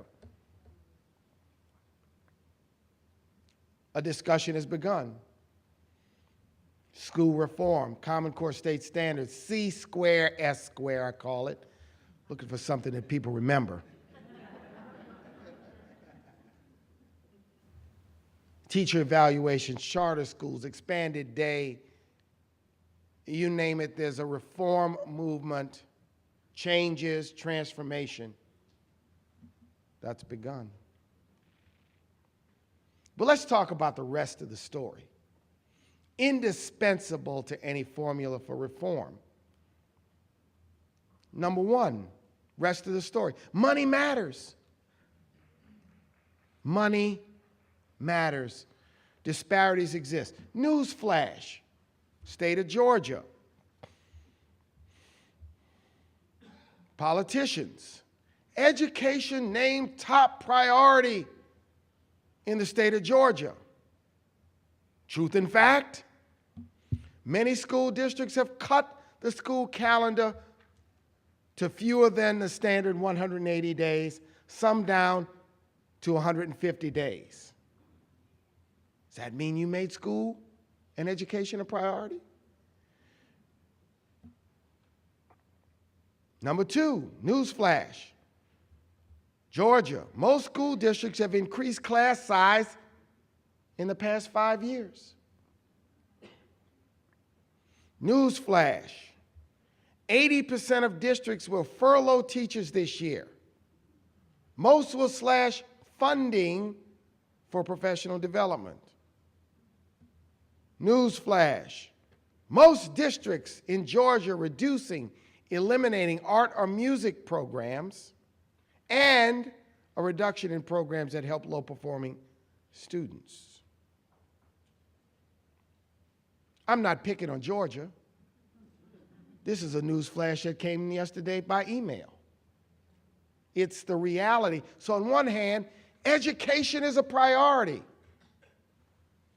On the other hand, cut, cut, cut.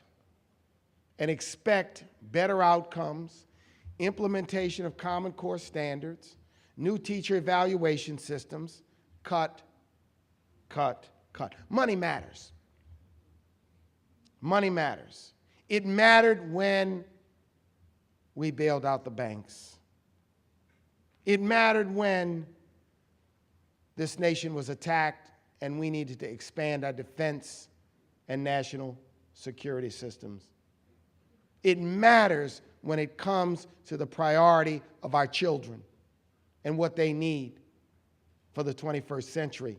Do not allow platitudinous politicians, commentators, and high-minded, self-anointed experts who've never balanced a budget, never run a classroom, never run a school, raised children 25 years ago, to say money doesn't matter. It matters, and it's important, and yes, we have to be intelligent, and yes, we have to be efficient, And yes, we have to have integrity and honesty. And yes, all of those things count too when it comes. But even investments in confronting is part of the rest of the story. Number two, early childhood education. No other education notion, idea, program has as much research behind it of the indisputable positive effect on children from early childhood education. China said by 2020, we're going to have 60 to 70% of our kids in early childhood education. We still are debating and discussing it. No other issue has overwhelming support from conservatives, liberals, Republicans, Democrats, every demographic group like early childhood education. Part three of the rest of the story, and I know the Secretary was here, and that is the harming effects of disproportionate and exclusionary school discipline strategies and policies.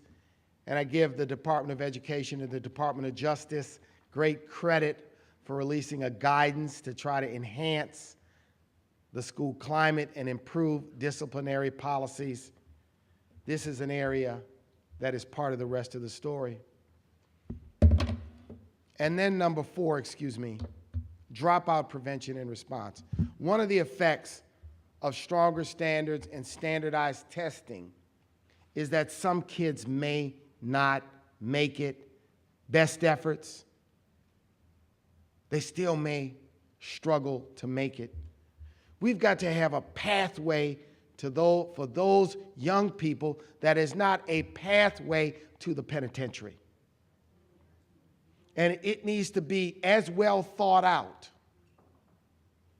as well organized, and as available in every school and school district as everything else we do, if we're not going to pay now and pay a whole lot later.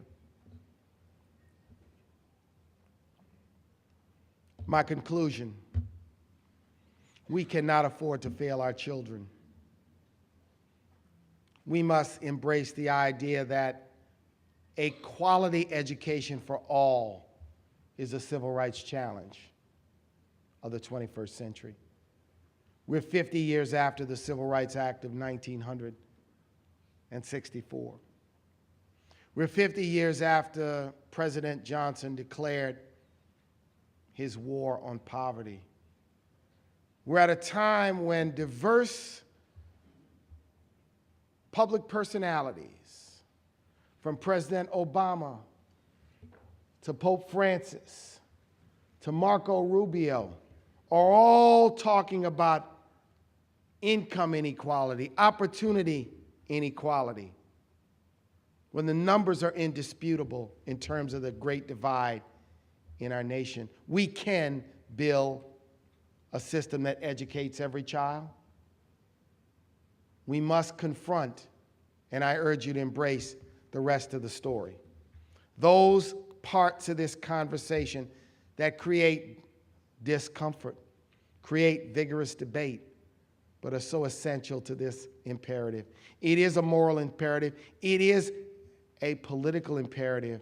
It is a national imperative that we get this right and that we get it right for all children. Thank you. Enjoy your lunch. Thank you, sir. Appreciate you. Thank you. Who's yours now?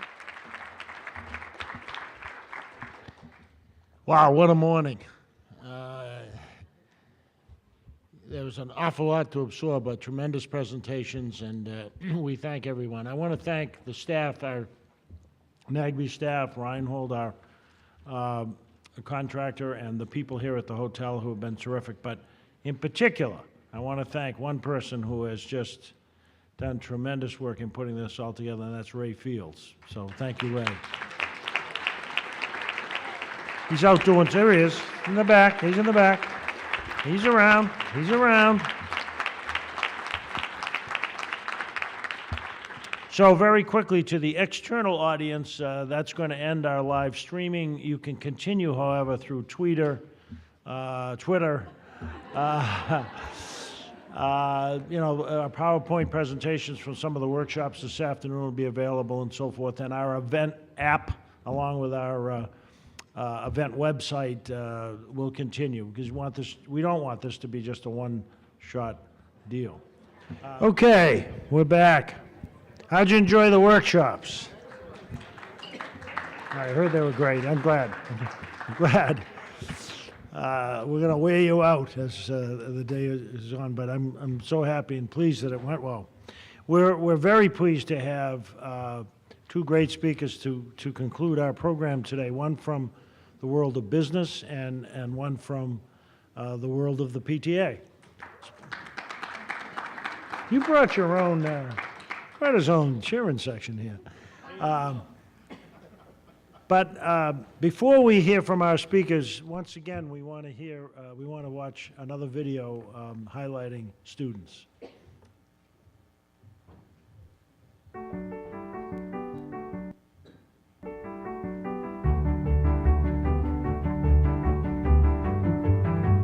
One day, I'm gonna need a job. And the search won't be the same for me as it was for you. Most of the jobs I want don't even exist yet.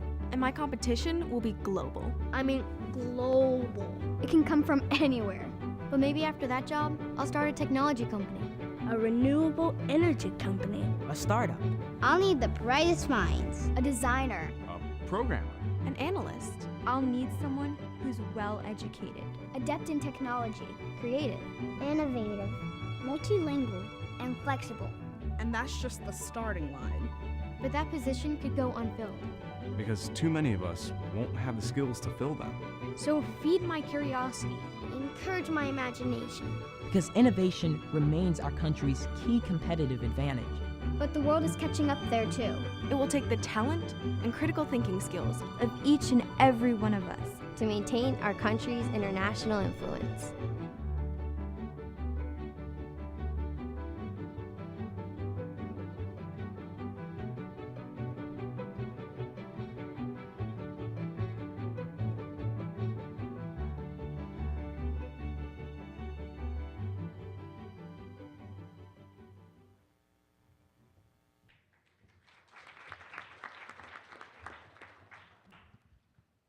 Our next speaker is Lee Blitch, who is chair of the California Business for Education Excellence. He's done just a few things in his career. He's held leadership positions on more than 50 nonprofit boards, including 10 that provide support for public education. He's held senior management positions at AT&T for 37 years. He keeps retiring, by the way, retiring in 2000. He then served as president and CEO of the San Francisco Chamber of Commerce for 5 years, before becoming vice president at San Francisco State University.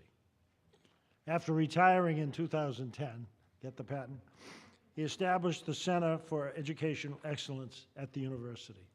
Remarkable guy. The only flaw he has is he's a 49ers fan, but what are you going to do? Pleased to present Lee Blitch.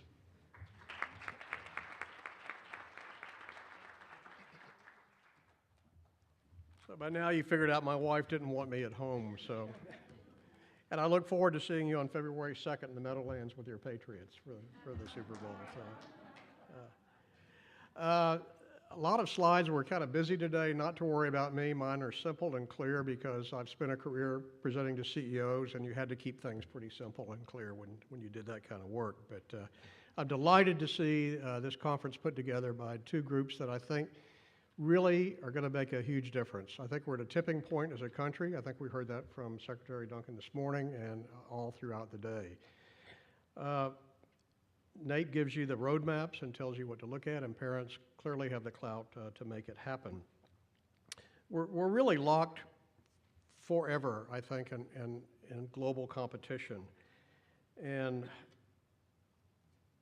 countries that succeed will do so because how well their effectiveness on educating their population. This has to do with innovation, it has to do with productivity, it has to do with social justice, and also educated people elect better people to government offices. I will throw a kudo to David and his Patriots. We were talking a little bit at lunch today. If you look at, and my friend from the Urban League opened up the sports analogies today, so I think it's okay to carry that forward. But the Patriots, year in and year out, have the best record constantly in the NFL. And when Pete Rozelle set up the National Football League, he wanted parity over time, so he let the better your record, the lower your draft choices are. So you get the lesser big-name talent, you don't have a shot at them if you win big every year. And if you look at the Patriots, every year they continue to win even though they have the low draft choices. And we agreed, the fact is there's no better coach about training the players they have than Bill Belichick. He takes what the team he's got and he does great work with them. Contrast that to my old AT&T Bell System company. At our peak, we had about 1 million employees. Nobody was close to us. There were only like 5 governments with a bigger operating budget. We had 1 million people, about 65% were women. But we had 6 layers of management, and we went 75 years without ever giving a woman a chance really to get past first-level supervisor. So we turned our back on that talent that we had, and we didn't utilize it to its maximum. So if you compare that to Belichick and the Patriots, what he does with his training, I think we can look at our country in a similar manner. The team we're going to have, based on, you heard the demographer this morning and others, is going to be largely Hispanic and African American. And if we don't spend our time and effort training them, we'll go the way of AT&T, which sold at fire sale prices to SBC instead of the way of the New England Patriots. And I really think there is a way to look at it. And we are at that point where our demographics are changing, and so we have to change with that and train our team. I can't come to Virginia without quoting Jefferson, who I will say, if you look at the founders of this country, he had the clear view of public education. So let's look at the power of NAEP, and let's start with the Jefferson quote. If you walk into his memorial, what you will see right on the wall, first thing, is if a nation expects to be ignorant and free in a state of civilization, it expects what never was and never will be. If we don't educate our kids, good luck on having a nation that's viable in the long term. I had the good fortune in 1995 to be on the founding board of an organization in Texas started by Tom Luce called Just for the Kids. Tom's first slide when he would present his new organization was, without data, you're just another person with an opinion. And I've got to tell you, I've been around education some time, and there's no industry in the world that has people with more opinions than education. Everybody's got the quick solution, and business's worst case. Vouchers, let's do vouchers, let's do charter schools, let's do merit pay for teachers, let's do, on and on and on. There's no end to it. And without NAEP kind of giving us a roadmap, we're going to end up being that old saying, if you don't know where you're going, any road will take you there. So what you have with parents, with NAEP guidance, is an ability to really get people to listen to what needs to be done. And my own example of that was when I was with the university in my third career. We had a terrible, when the economy went south, it always goes worse for education in California. After Prop 13, we relied totally pretty much on income tax and not property tax to do that, so we always get hit worse. And when we had our last really bad recession, which we all felt on the national economy, it hit education worse in California because income is what gets hurt first and the worst. So what we immediately did at the college was try and, at Cal and Cal State, was get some pressure on the electeds to look after us on the budget. And elected officials, unfortunately, money or votes is what gets them to do what they want to do. And we had professors lobby, we tried to get alums to lobby, we tried to get everybody we could, influentials. We didn't do very well until we got to the parents, which we'd never used before. And when we started asking parents to contact, we found that they were 7 times more likely to get a hold of a legislator, and they also made an impact. So a takeaway is use your power because the budgets come from elected officials, and the control and where you go comes, and there's no better group than to go communicate with them than the parents. Today I'm going to be a little California specific, but that's because that's where I've lived and worked for some time, and I'm familiar with that, but it's also impacts, it's kind of a, California, when I traveled around the country working for AT&T, I always had somebody keep an eye on California because so many things start there, both good and bad, that it needs to be watched. So I think what we do is really not a whole lot different than some of the issues faced in the rest of the country, but it does have a big impact. I'm going to look at 3 items, the economic and business issues around education, and then some problems, and then some potential solutions. If you drew a Venn graph, and I was so happy to hear the social justice piece of the program today. I wasn't aware that was going to be here, but if you look at the national economy in a healthy business environment, and you look at social justice in another circle, the place where they both overlap is public education. So the 3 things that I think are critical to this country, both can be, public education can have a major impact on both of those things. If you look at during the last economic downturn, what happened with San Francisco business is our sales taxes, everything stayed pretty high, and businesses kept moving there. And as the chamber president, and the head of the Economic Development Center that I opened there, I would talk to businesses and say, why did you come here? Because San Francisco has never seen a tax they didn't love. We're the highest tax, we average, the city of San Francisco has 800,000 people, and we spend over $85,000 for every man, woman, and child. Our budget's approaching, $8 billion there. We just spend and spend and spend. And so I asked businesses, your taxes and fees are high here, why do you keep coming? And the answer always came back, because you have the highest percentage of college graduates of any city in the country. And we need talent, and that's why we're willing to pay these taxes and put up with we have a beautiful bay and it's a beautiful city, but it's not a good business environment, but people keep coming. And if you look at Seattle and Boston and Raleigh and some other people that have the high college, percent of college graduates, you'll find that they also did not get hit quite as bad as the rest of the country. I looked at a Forbes article, which I think was based on the labor statistics from the government, but if you looked at unemployment, and we're getting down under 5% there now, but 7.7% of people with no college are unemployed, or with some college are unemployed, while 8.3% of people with only high schools are unemployed. But if you have a college degree, the unemployment rate is about 4.5%. So if you look at unemployment as a key measurement of how we're doing, there's a direct correlation between having a college degree and whether or not you have a job. If you look at some work that McKinsey did that made, I think it was introduced here in Washington, their study shows that if we close the achievement gap to reach the level of countries like Korea and Finland, we would increase our gross domestic product by $1.3 to $2.3 trillion, or 9 to 16%. If we got African American and Hispanic students up to the level of white students, we would increase our GDP by $310 to $525 billion, and increase the earnings of these students by $120 to $160 billion. So the revenue side of what we need is majorly impacted by whether or not we close this achievement gap.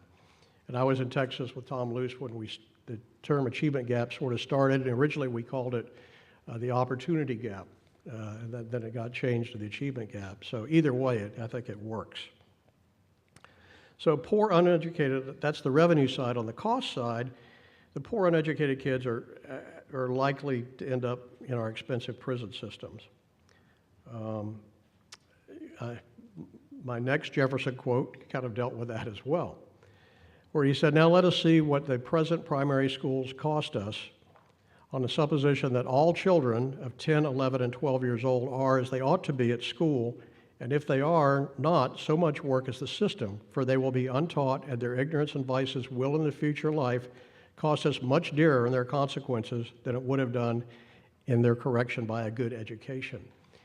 You know, he could be running our country today because we face the same things. In California, we have found that the best way to do our long-range capital prison planning, what we're going to be needing is third-grade reading scores, and that's what we use to drive that.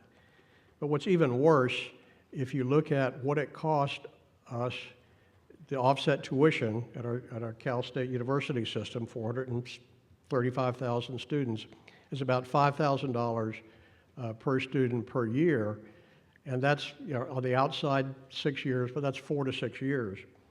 If you look at what it cost us to carry somebody in prison full-time, sometimes for the rest of their life, that's running $47,000 a year. And that ranges around the country. Kentucky, I think, is the lowest. It's $14,600 a year to incarcerate someone, and New York is the highest at $60,000. Whereas, where should we place our investment? In education or in prison systems?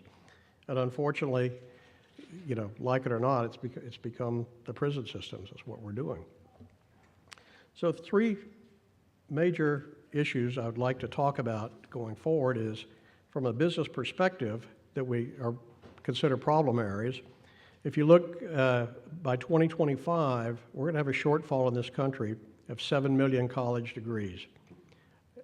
If you look at California, our Public Policy Institute has come up with the fact that we're going to have a shortfall by 2025 of about 1 million. That's just, we can't make it with that. And that 1 million degree short considers inward migration, and it also considers the large amount of H-1B visas that we have. And I think most of you know that's when a company says, I can't find any American to do the job, so we get a special visa to allow us to bring people from overseas into our country. Those are capped right now, give and take, at about 136,000, and the visas are usually good for 3 to 6 years. Until the mid-1990s, we never hit the cap. Since the mid-1990s, and someone else had a chart this morning that showed that was, for whatever reason, seemed to be a point of change in this country. Since then, we tap out it every year. We cap out and use every visa that's available to us to bring people in. If we run out of visas, and more other countries do not have to, people from other countries, their lifestyle is improving, they don't have to come here for better life, and we're not training our own people, jobs are going to be forced offshore. We don't have any, I mean, that's just a matter of fact. The obvious answer should be to train the team that we have, the kids that we have. And we've got to do better on that, and we're not doing it. You've heard about the rapid changing demographics today, and the fact that it's not slowing down in California. We're already a majority state. 52% of all our K through 12 students are Latino now, and it's growing. And in order to prepare students for college, we have a early assessment test that we give in the 11th grade. They can get past, they don't have to do the remedial courses if they do that. In San Francisco, 35% of our kids are Hispanic and or African American.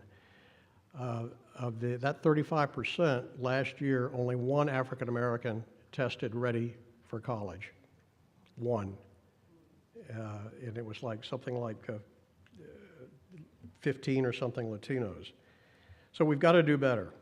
But our very worst problem is what I call the silo factor, and I think the CDC needs to look at silo-itis. It happens in government, it happens in business, and it happens in education. We have our Republican silo and our Democratic silo, and protecting the silo becomes a whole lot more important than getting the job done for the public. So I would encourage you, as you go home, to look at some of the bright spots that we've gotten, that we've made work. We were the last place on the planet to have an exit exam when we started. Weren't focusing before.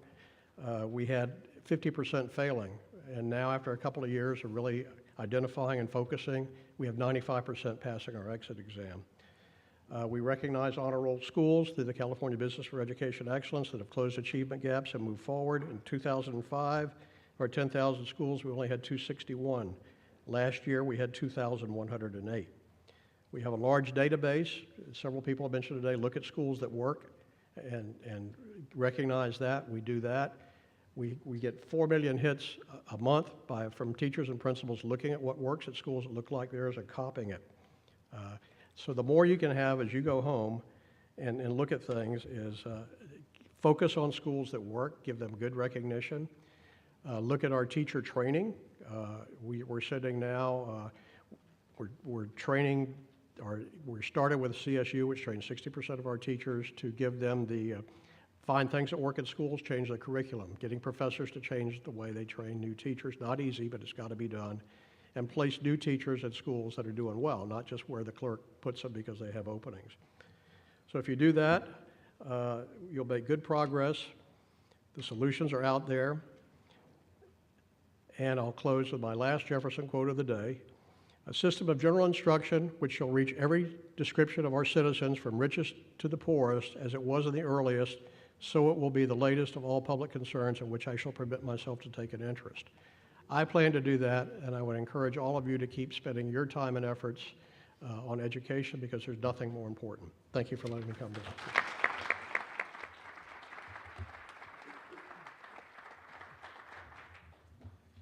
Thank you, Lee, for the business and economic perspective. Our next speaker is Otha Thornton, president of the National PTA. Before becoming president, Otha served on the National PTA's board of directors, legislative committee, membership committee, and executive search committee. With the Georgia PTA, he served on the board of directors as legislative chair and as an advisory group member for the Georgia Partnership for Excellence in Education. Otha also served the Maryland PTA as nominating leader and board development committee chair.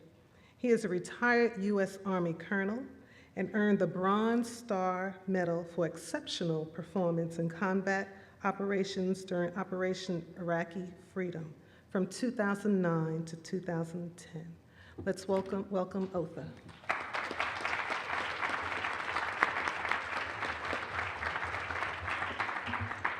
Good afternoon, everyone. Everyone had a great time today? I did. It was a wonderful day. I really thank the National Assessment Governing Board for hosting such a worthwhile event. And before I get into my prepared remarks, just to say a few things, because I really enjoyed it.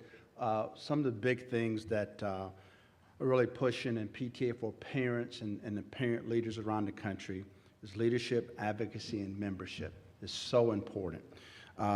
Leadership is a critical element in everything that we do.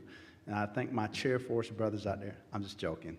This little thing. The Air Force, I thank you for seeing you out here, and our military folks. I thank you for your service and some of the challenges that we have with our kids, as we work. And I'll talk a little bit about that as we move forward. But advocacy, one of the quotes that Lee pointed out today in our advocacy efforts is, without data, you're just another person with an opinion. So as PTA and parent leaders, we need to realize the importance of that data when we're advocating for things for our children. It is so important.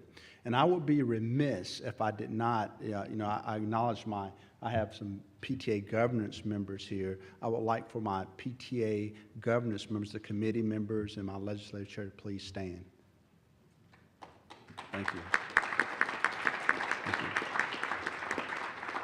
And we have one of our wonderful partners here with the Child Safety Network, Ward Libra, so I really appreciate the support that we have in really making a difference with our children in the nation. On the advocacy edge, when you parent leaders stand up for our kids, I tell them, if you're not at the table, you're on the menu. I mean, people are making decisions about your children because you're not at the table, so we enjoy having parent leaders making a difference there. Or a politician once told me, if you're not a decision maker, you're a decision made. So we need to be in their ears, like Lee was saying, listening and convincing them to listen to us and make sure that we do the right things. This kind of gathering, I'm sure that the PTA founders had this in mind. We were founded in 1897, and they had about 2,000 women that gathered here in DC to to build a discussion group and not just talk about reform. They wanted to create an association of advocacy that would be a voice for our nation's students and really make a difference. I want you to think about it. They're challenged back around the turn of the 19th, 20th century. Of 21 million school-aged children being raised in America at the time, less than 50% attended school. And those that did, they didn't make it past the 5th grade. Rather than learning in the classroom, they often labored in sweatshops, dangerous jobs, farms, making menial wages. And the founders of PTA knew that any nation that condemned its children to such a life would itself become a shriveled husk of our society. And because when children reached adulthood, they would be woefully unprepared for the basic responsibilities and duties of citizenship and would allow them to pursue quality jobs and have a quality life for their families. So they set goals. They set a lot of goals during that time, and they wanted results. So some of the legacies of the PTA founders and the generations of volunteer leaders that they had included the establishment of kindergartens, compulsory education, child labor laws, juvenile justice, and for my Air Force brethren back there, the public health system. That was one of the things that PTA started, the juvenile justice system, hot and healthy lunch programs, and mandatory immunizations. Those are some of the great things that PTA did, and we're continuing in that vein as we move forward. During that time also in the South, and I'm going to regress just a minute here, one of the books, I'm going to have to go find Malcolm Gladwell and tell him he owes me money. He talked about education, and one of the things he talked about, the 3 underpinnings of a great education, which I've heard throughout the day, is cultural legacy, opportunity, and preparation. And those 3 elements are very critical in the education of our kids. When we look at the achievement gap, you look at the different groups throughout the history of the country and where education was within that cultural context. And that's very important. And I talked to Secretary Duncan the other day where they put out the study last week talking about discipline in the education system and the disparities there. All those things are important, and it's a very important conversation that we need to have to make our school systems better and as we can compete with other schools around the world. But we look at during the time where the founders were developing PTA, most of the schools around the South were separate and unequal. The National Congress of Parents and Teachers and the National Colored Parents and Teachers merged together to become what we know today as the National PTA in 1971. And even then, the thorny issue of race relations didn't scare some of our great women that founded PTA from doing what was best for our nation's children. Indeed, PTA has a rich history built by parent leaders like yourself. But as you're well aware, we're in new times and we have new challenges. We can't rest on our laurels. We never do here. We must build upon the things that we've done in the past, especially when there's so much at stake. In our new global economy, our students are not just competing with the kids from the school district down the street. They're competing with students across the continents and over the oceans. And I've been very fortunate during my military career and post-military to travel to 25 countries in the world. And I just want you to think about it, how daunting this is competing. During the next 10 years, 80% of American jobs will require some type of post-secondary education. And one of the things I do share with people as I speak, every child is not going to college. You know, some kids want to go to vocational school or trade schools, but they do need that additional education to function in our highly skilled society and to compete. So it's very important. The numbers show that as a nation, we're not doing such a good job in preparing our kids for this competition. And I'm sure you heard these statistics before. We heard them all throughout today. We ranked 31st out of 65 countries in mathematics literacy, trailing Luxembourg. 17th in reading literacy, just ahead of Liechtenstein. And in science literacy, but number one across the board, we heard countries like in Asia, like China. A superintendent made a quote. He said, today in China, over 300 million kids and students are learning English. We have about just over 300 million people in the United States. What are we doing in that international education and preparing our kids to compete in the global economy? So when the debate rages on how we can better compete, we at PTA know that to rise to the top once again, a comprehensive local, state, and federal response is required. On the local level, we need parent leaders such as you to work firsthand with teachers and administrators.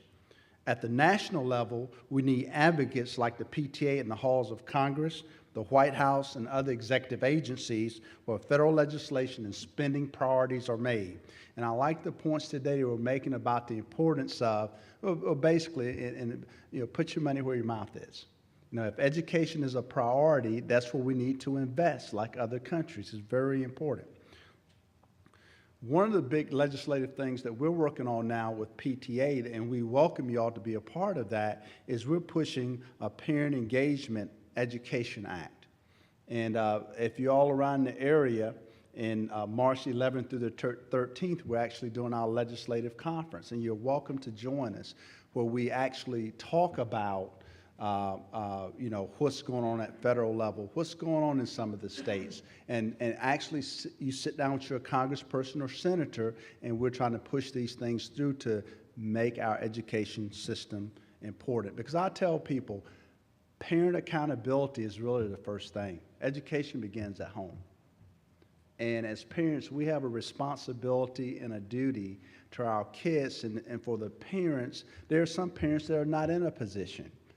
And it's where we come in as parent leaders, where we're speaking and trying to help all children. That's very important. And we often ask, how does Congress agree on anything? And we know it's been a challenge for the last couple of years, but this act right here that we're pushing for, the Family Engagement and Education Act, it wouldn't cost an extra penny to the federal government, because that's the first thing I ask, how much is it going to cost? But it will help states and schools establish family engagement programs in school districts across the country. So we would love to see you around as we continue to push this legislation forward. But not everything is important in our classrooms, and students come out of Washington, D.C. An important movement that we've been working on around the country is the Common Core State Standards driven initiative. These standards will create an educational benchmark, and here I quote from the mission of the statement, provide a consistent, clear understanding of what students are expected to learn so teachers and parents know what they need to do to help them. Something we have for the parent leaders out here also, if you go to our website, www.pta.org, and if you put in Common Core in the search engine there, we actually have guides for parents, parent guides that lays out by each grade level what each kid should know. And I think they're exceptional tools, and you're welcome to them. It's no cost. This is crucial for our students as we're striving to get this interconnected age where I said earlier, jobs can be easily shifted to wherever the most talented workers can be found. I listened to the ExxonMobil CEO speak in New York back in October, and he talked about when he went over to Russia and was talking to a group of kids and just the skills that they had that we didn't have here necessarily in Louisiana or other places where they need to get employees to work in the industry. So this is very, very important. Now, 45 of our states have adopted standards along with the District of Columbia, Guam, the Samoan Islands, and the U.S. Virgin Islands and the Anchorage, Alaska school system. While the Common Core standards are rigorous, they are not being imposed from such high authority. They're being implemented at local levels, so it's very important. And it's a tough challenge as we face tightening budgets around the school systems in the country. You know, teachers spending money out of their own pockets. My wife is an educator. But we serve a vital role in trying to help as parent leaders to get these resources to make it happen. And I just want to thank the parent leaders here who are here in the mornings with your kid and other kids, just trying to help them out. Or the teacher at school, you know, putting in that extra time for our kids. That's very important. And I'd like to give you all a round of applause for the work that y'all are doing there.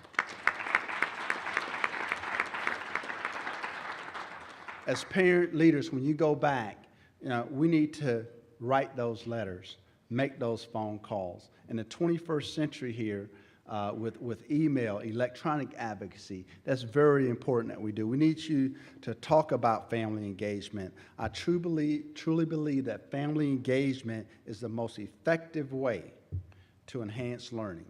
Studies have shown that every time we move a student's caregivers, mothers, fathers, or grandparents, or aunts and uncles from the no involvement category and to the slightly engaged, it's the equivalent of investing $1,000 per student. Today's PTA is more connected, dedicated, and advocacy-minded. You see, in today's PTA, we do not limit ourselves to bake sales. We strive for meaningful policy changes on behalf of all kids. And we couldn't do it without parent leaders like yourself working with us. So I encourage you to keep fighting the good fight as you leave here. And whether you choose to tackle school safety, nutrition, education reform, or juvenile justice, curriculum reform, or just increased funding for extracurricular activities, you are a powerful part of this movement.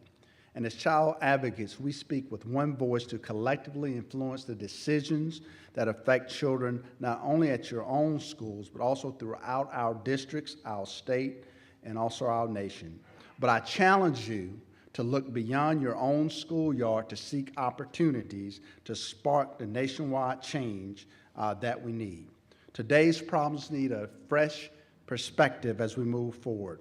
Ask yourself, how will I help my child benefit from a 21st century education? How will I, as a parent leader, protect you from harm? How will I inspire their dreams? How will I focus my time and my talents? What will I do to make a difference? How will I make my mark? As parent leaders, this is invaluable as we move forward. As a father and engaged parent, I always thank my employer, General Dynamics, for affording me the opportunity to work for a great company, serve my country, and serve children. Without these family-friendly practices, our working parents would not be able to take off work to do the things that we do, like these conferences. And I will tell you, I thank you for your time because it demands a lot. And in speaking up for the NAEP parent engagement, the Common Core, the Interstate Compact Act, and other initiatives, we cannot take a convenient approach to our education. I thank you for your time, and you'll have a wonderful day.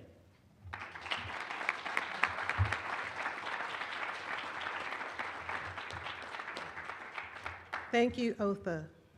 Leadership and advocacy for all students with the use of data and resources.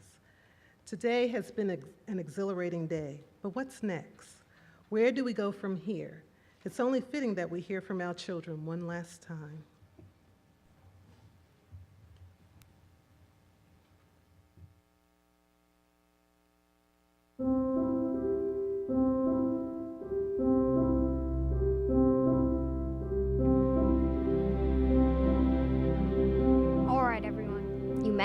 You listened, Talked a whole bunch, and expressed your point of view. but what are you going to do with this information? How will you affect change? As you've talked about throughout the day, Ask questions of our administrators. talk to our teachers, to us, And learn more about our school districts. and our schools. Research the programs and opportunities available for both of us. Before you go, ask yourself, what can I do to improve student achievement and close the gaps? Take an active role in decisions that affect not just your child, but all children, our schools, and our community. And share what you've learned. Because it's up to you.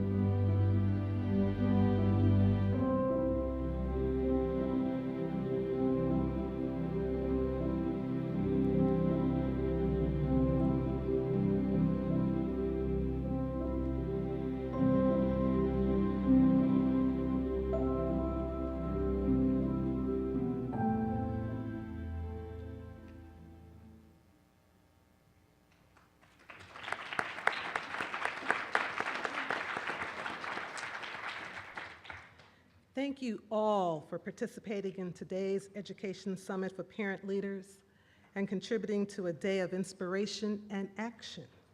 I hope the summit marks for you the beginning of a continuing connection with the governing board and with each other. Today's summit started with the most important fundamentals, the status of student achievements and gaps in achievement from multiple perspectives. Then you became acquainted with NAEP, data and resources, and how you can help to ask the right questions of your education leaders. We closed the perspective from the business community and an esteemed parent leader, and a challenge from our children. We hope this information and inspiration will help pave the way for productive, positive conversations in the communities where you live about what is being done and what can be done to improve achievement and close achievement gaps. Please share what you learned today with other parent leaders and educators in your community. We hope you have made valuable connections here and keep in touch and continue to learn from each other. And we hope you will continue to keep in touch with the governing board, which will be celebrating its 25th anniversary in March. Email us at parentsummit@ed.gov and keep us informed about your efforts to close achievement gaps and improve education for all children. Please tell us what you've done in your community. We plan to share some of those stories at our 25th anniversary event. In closing, on behalf of our chairman, David Driscoll, the National Assessment Governing Board, and its staff, I would like to thank you, our esteemed panel of experts, my co-moderators, and workshop facilitators, and of course, especially you, all of our parent leaders, for participating in this important event. Thank you.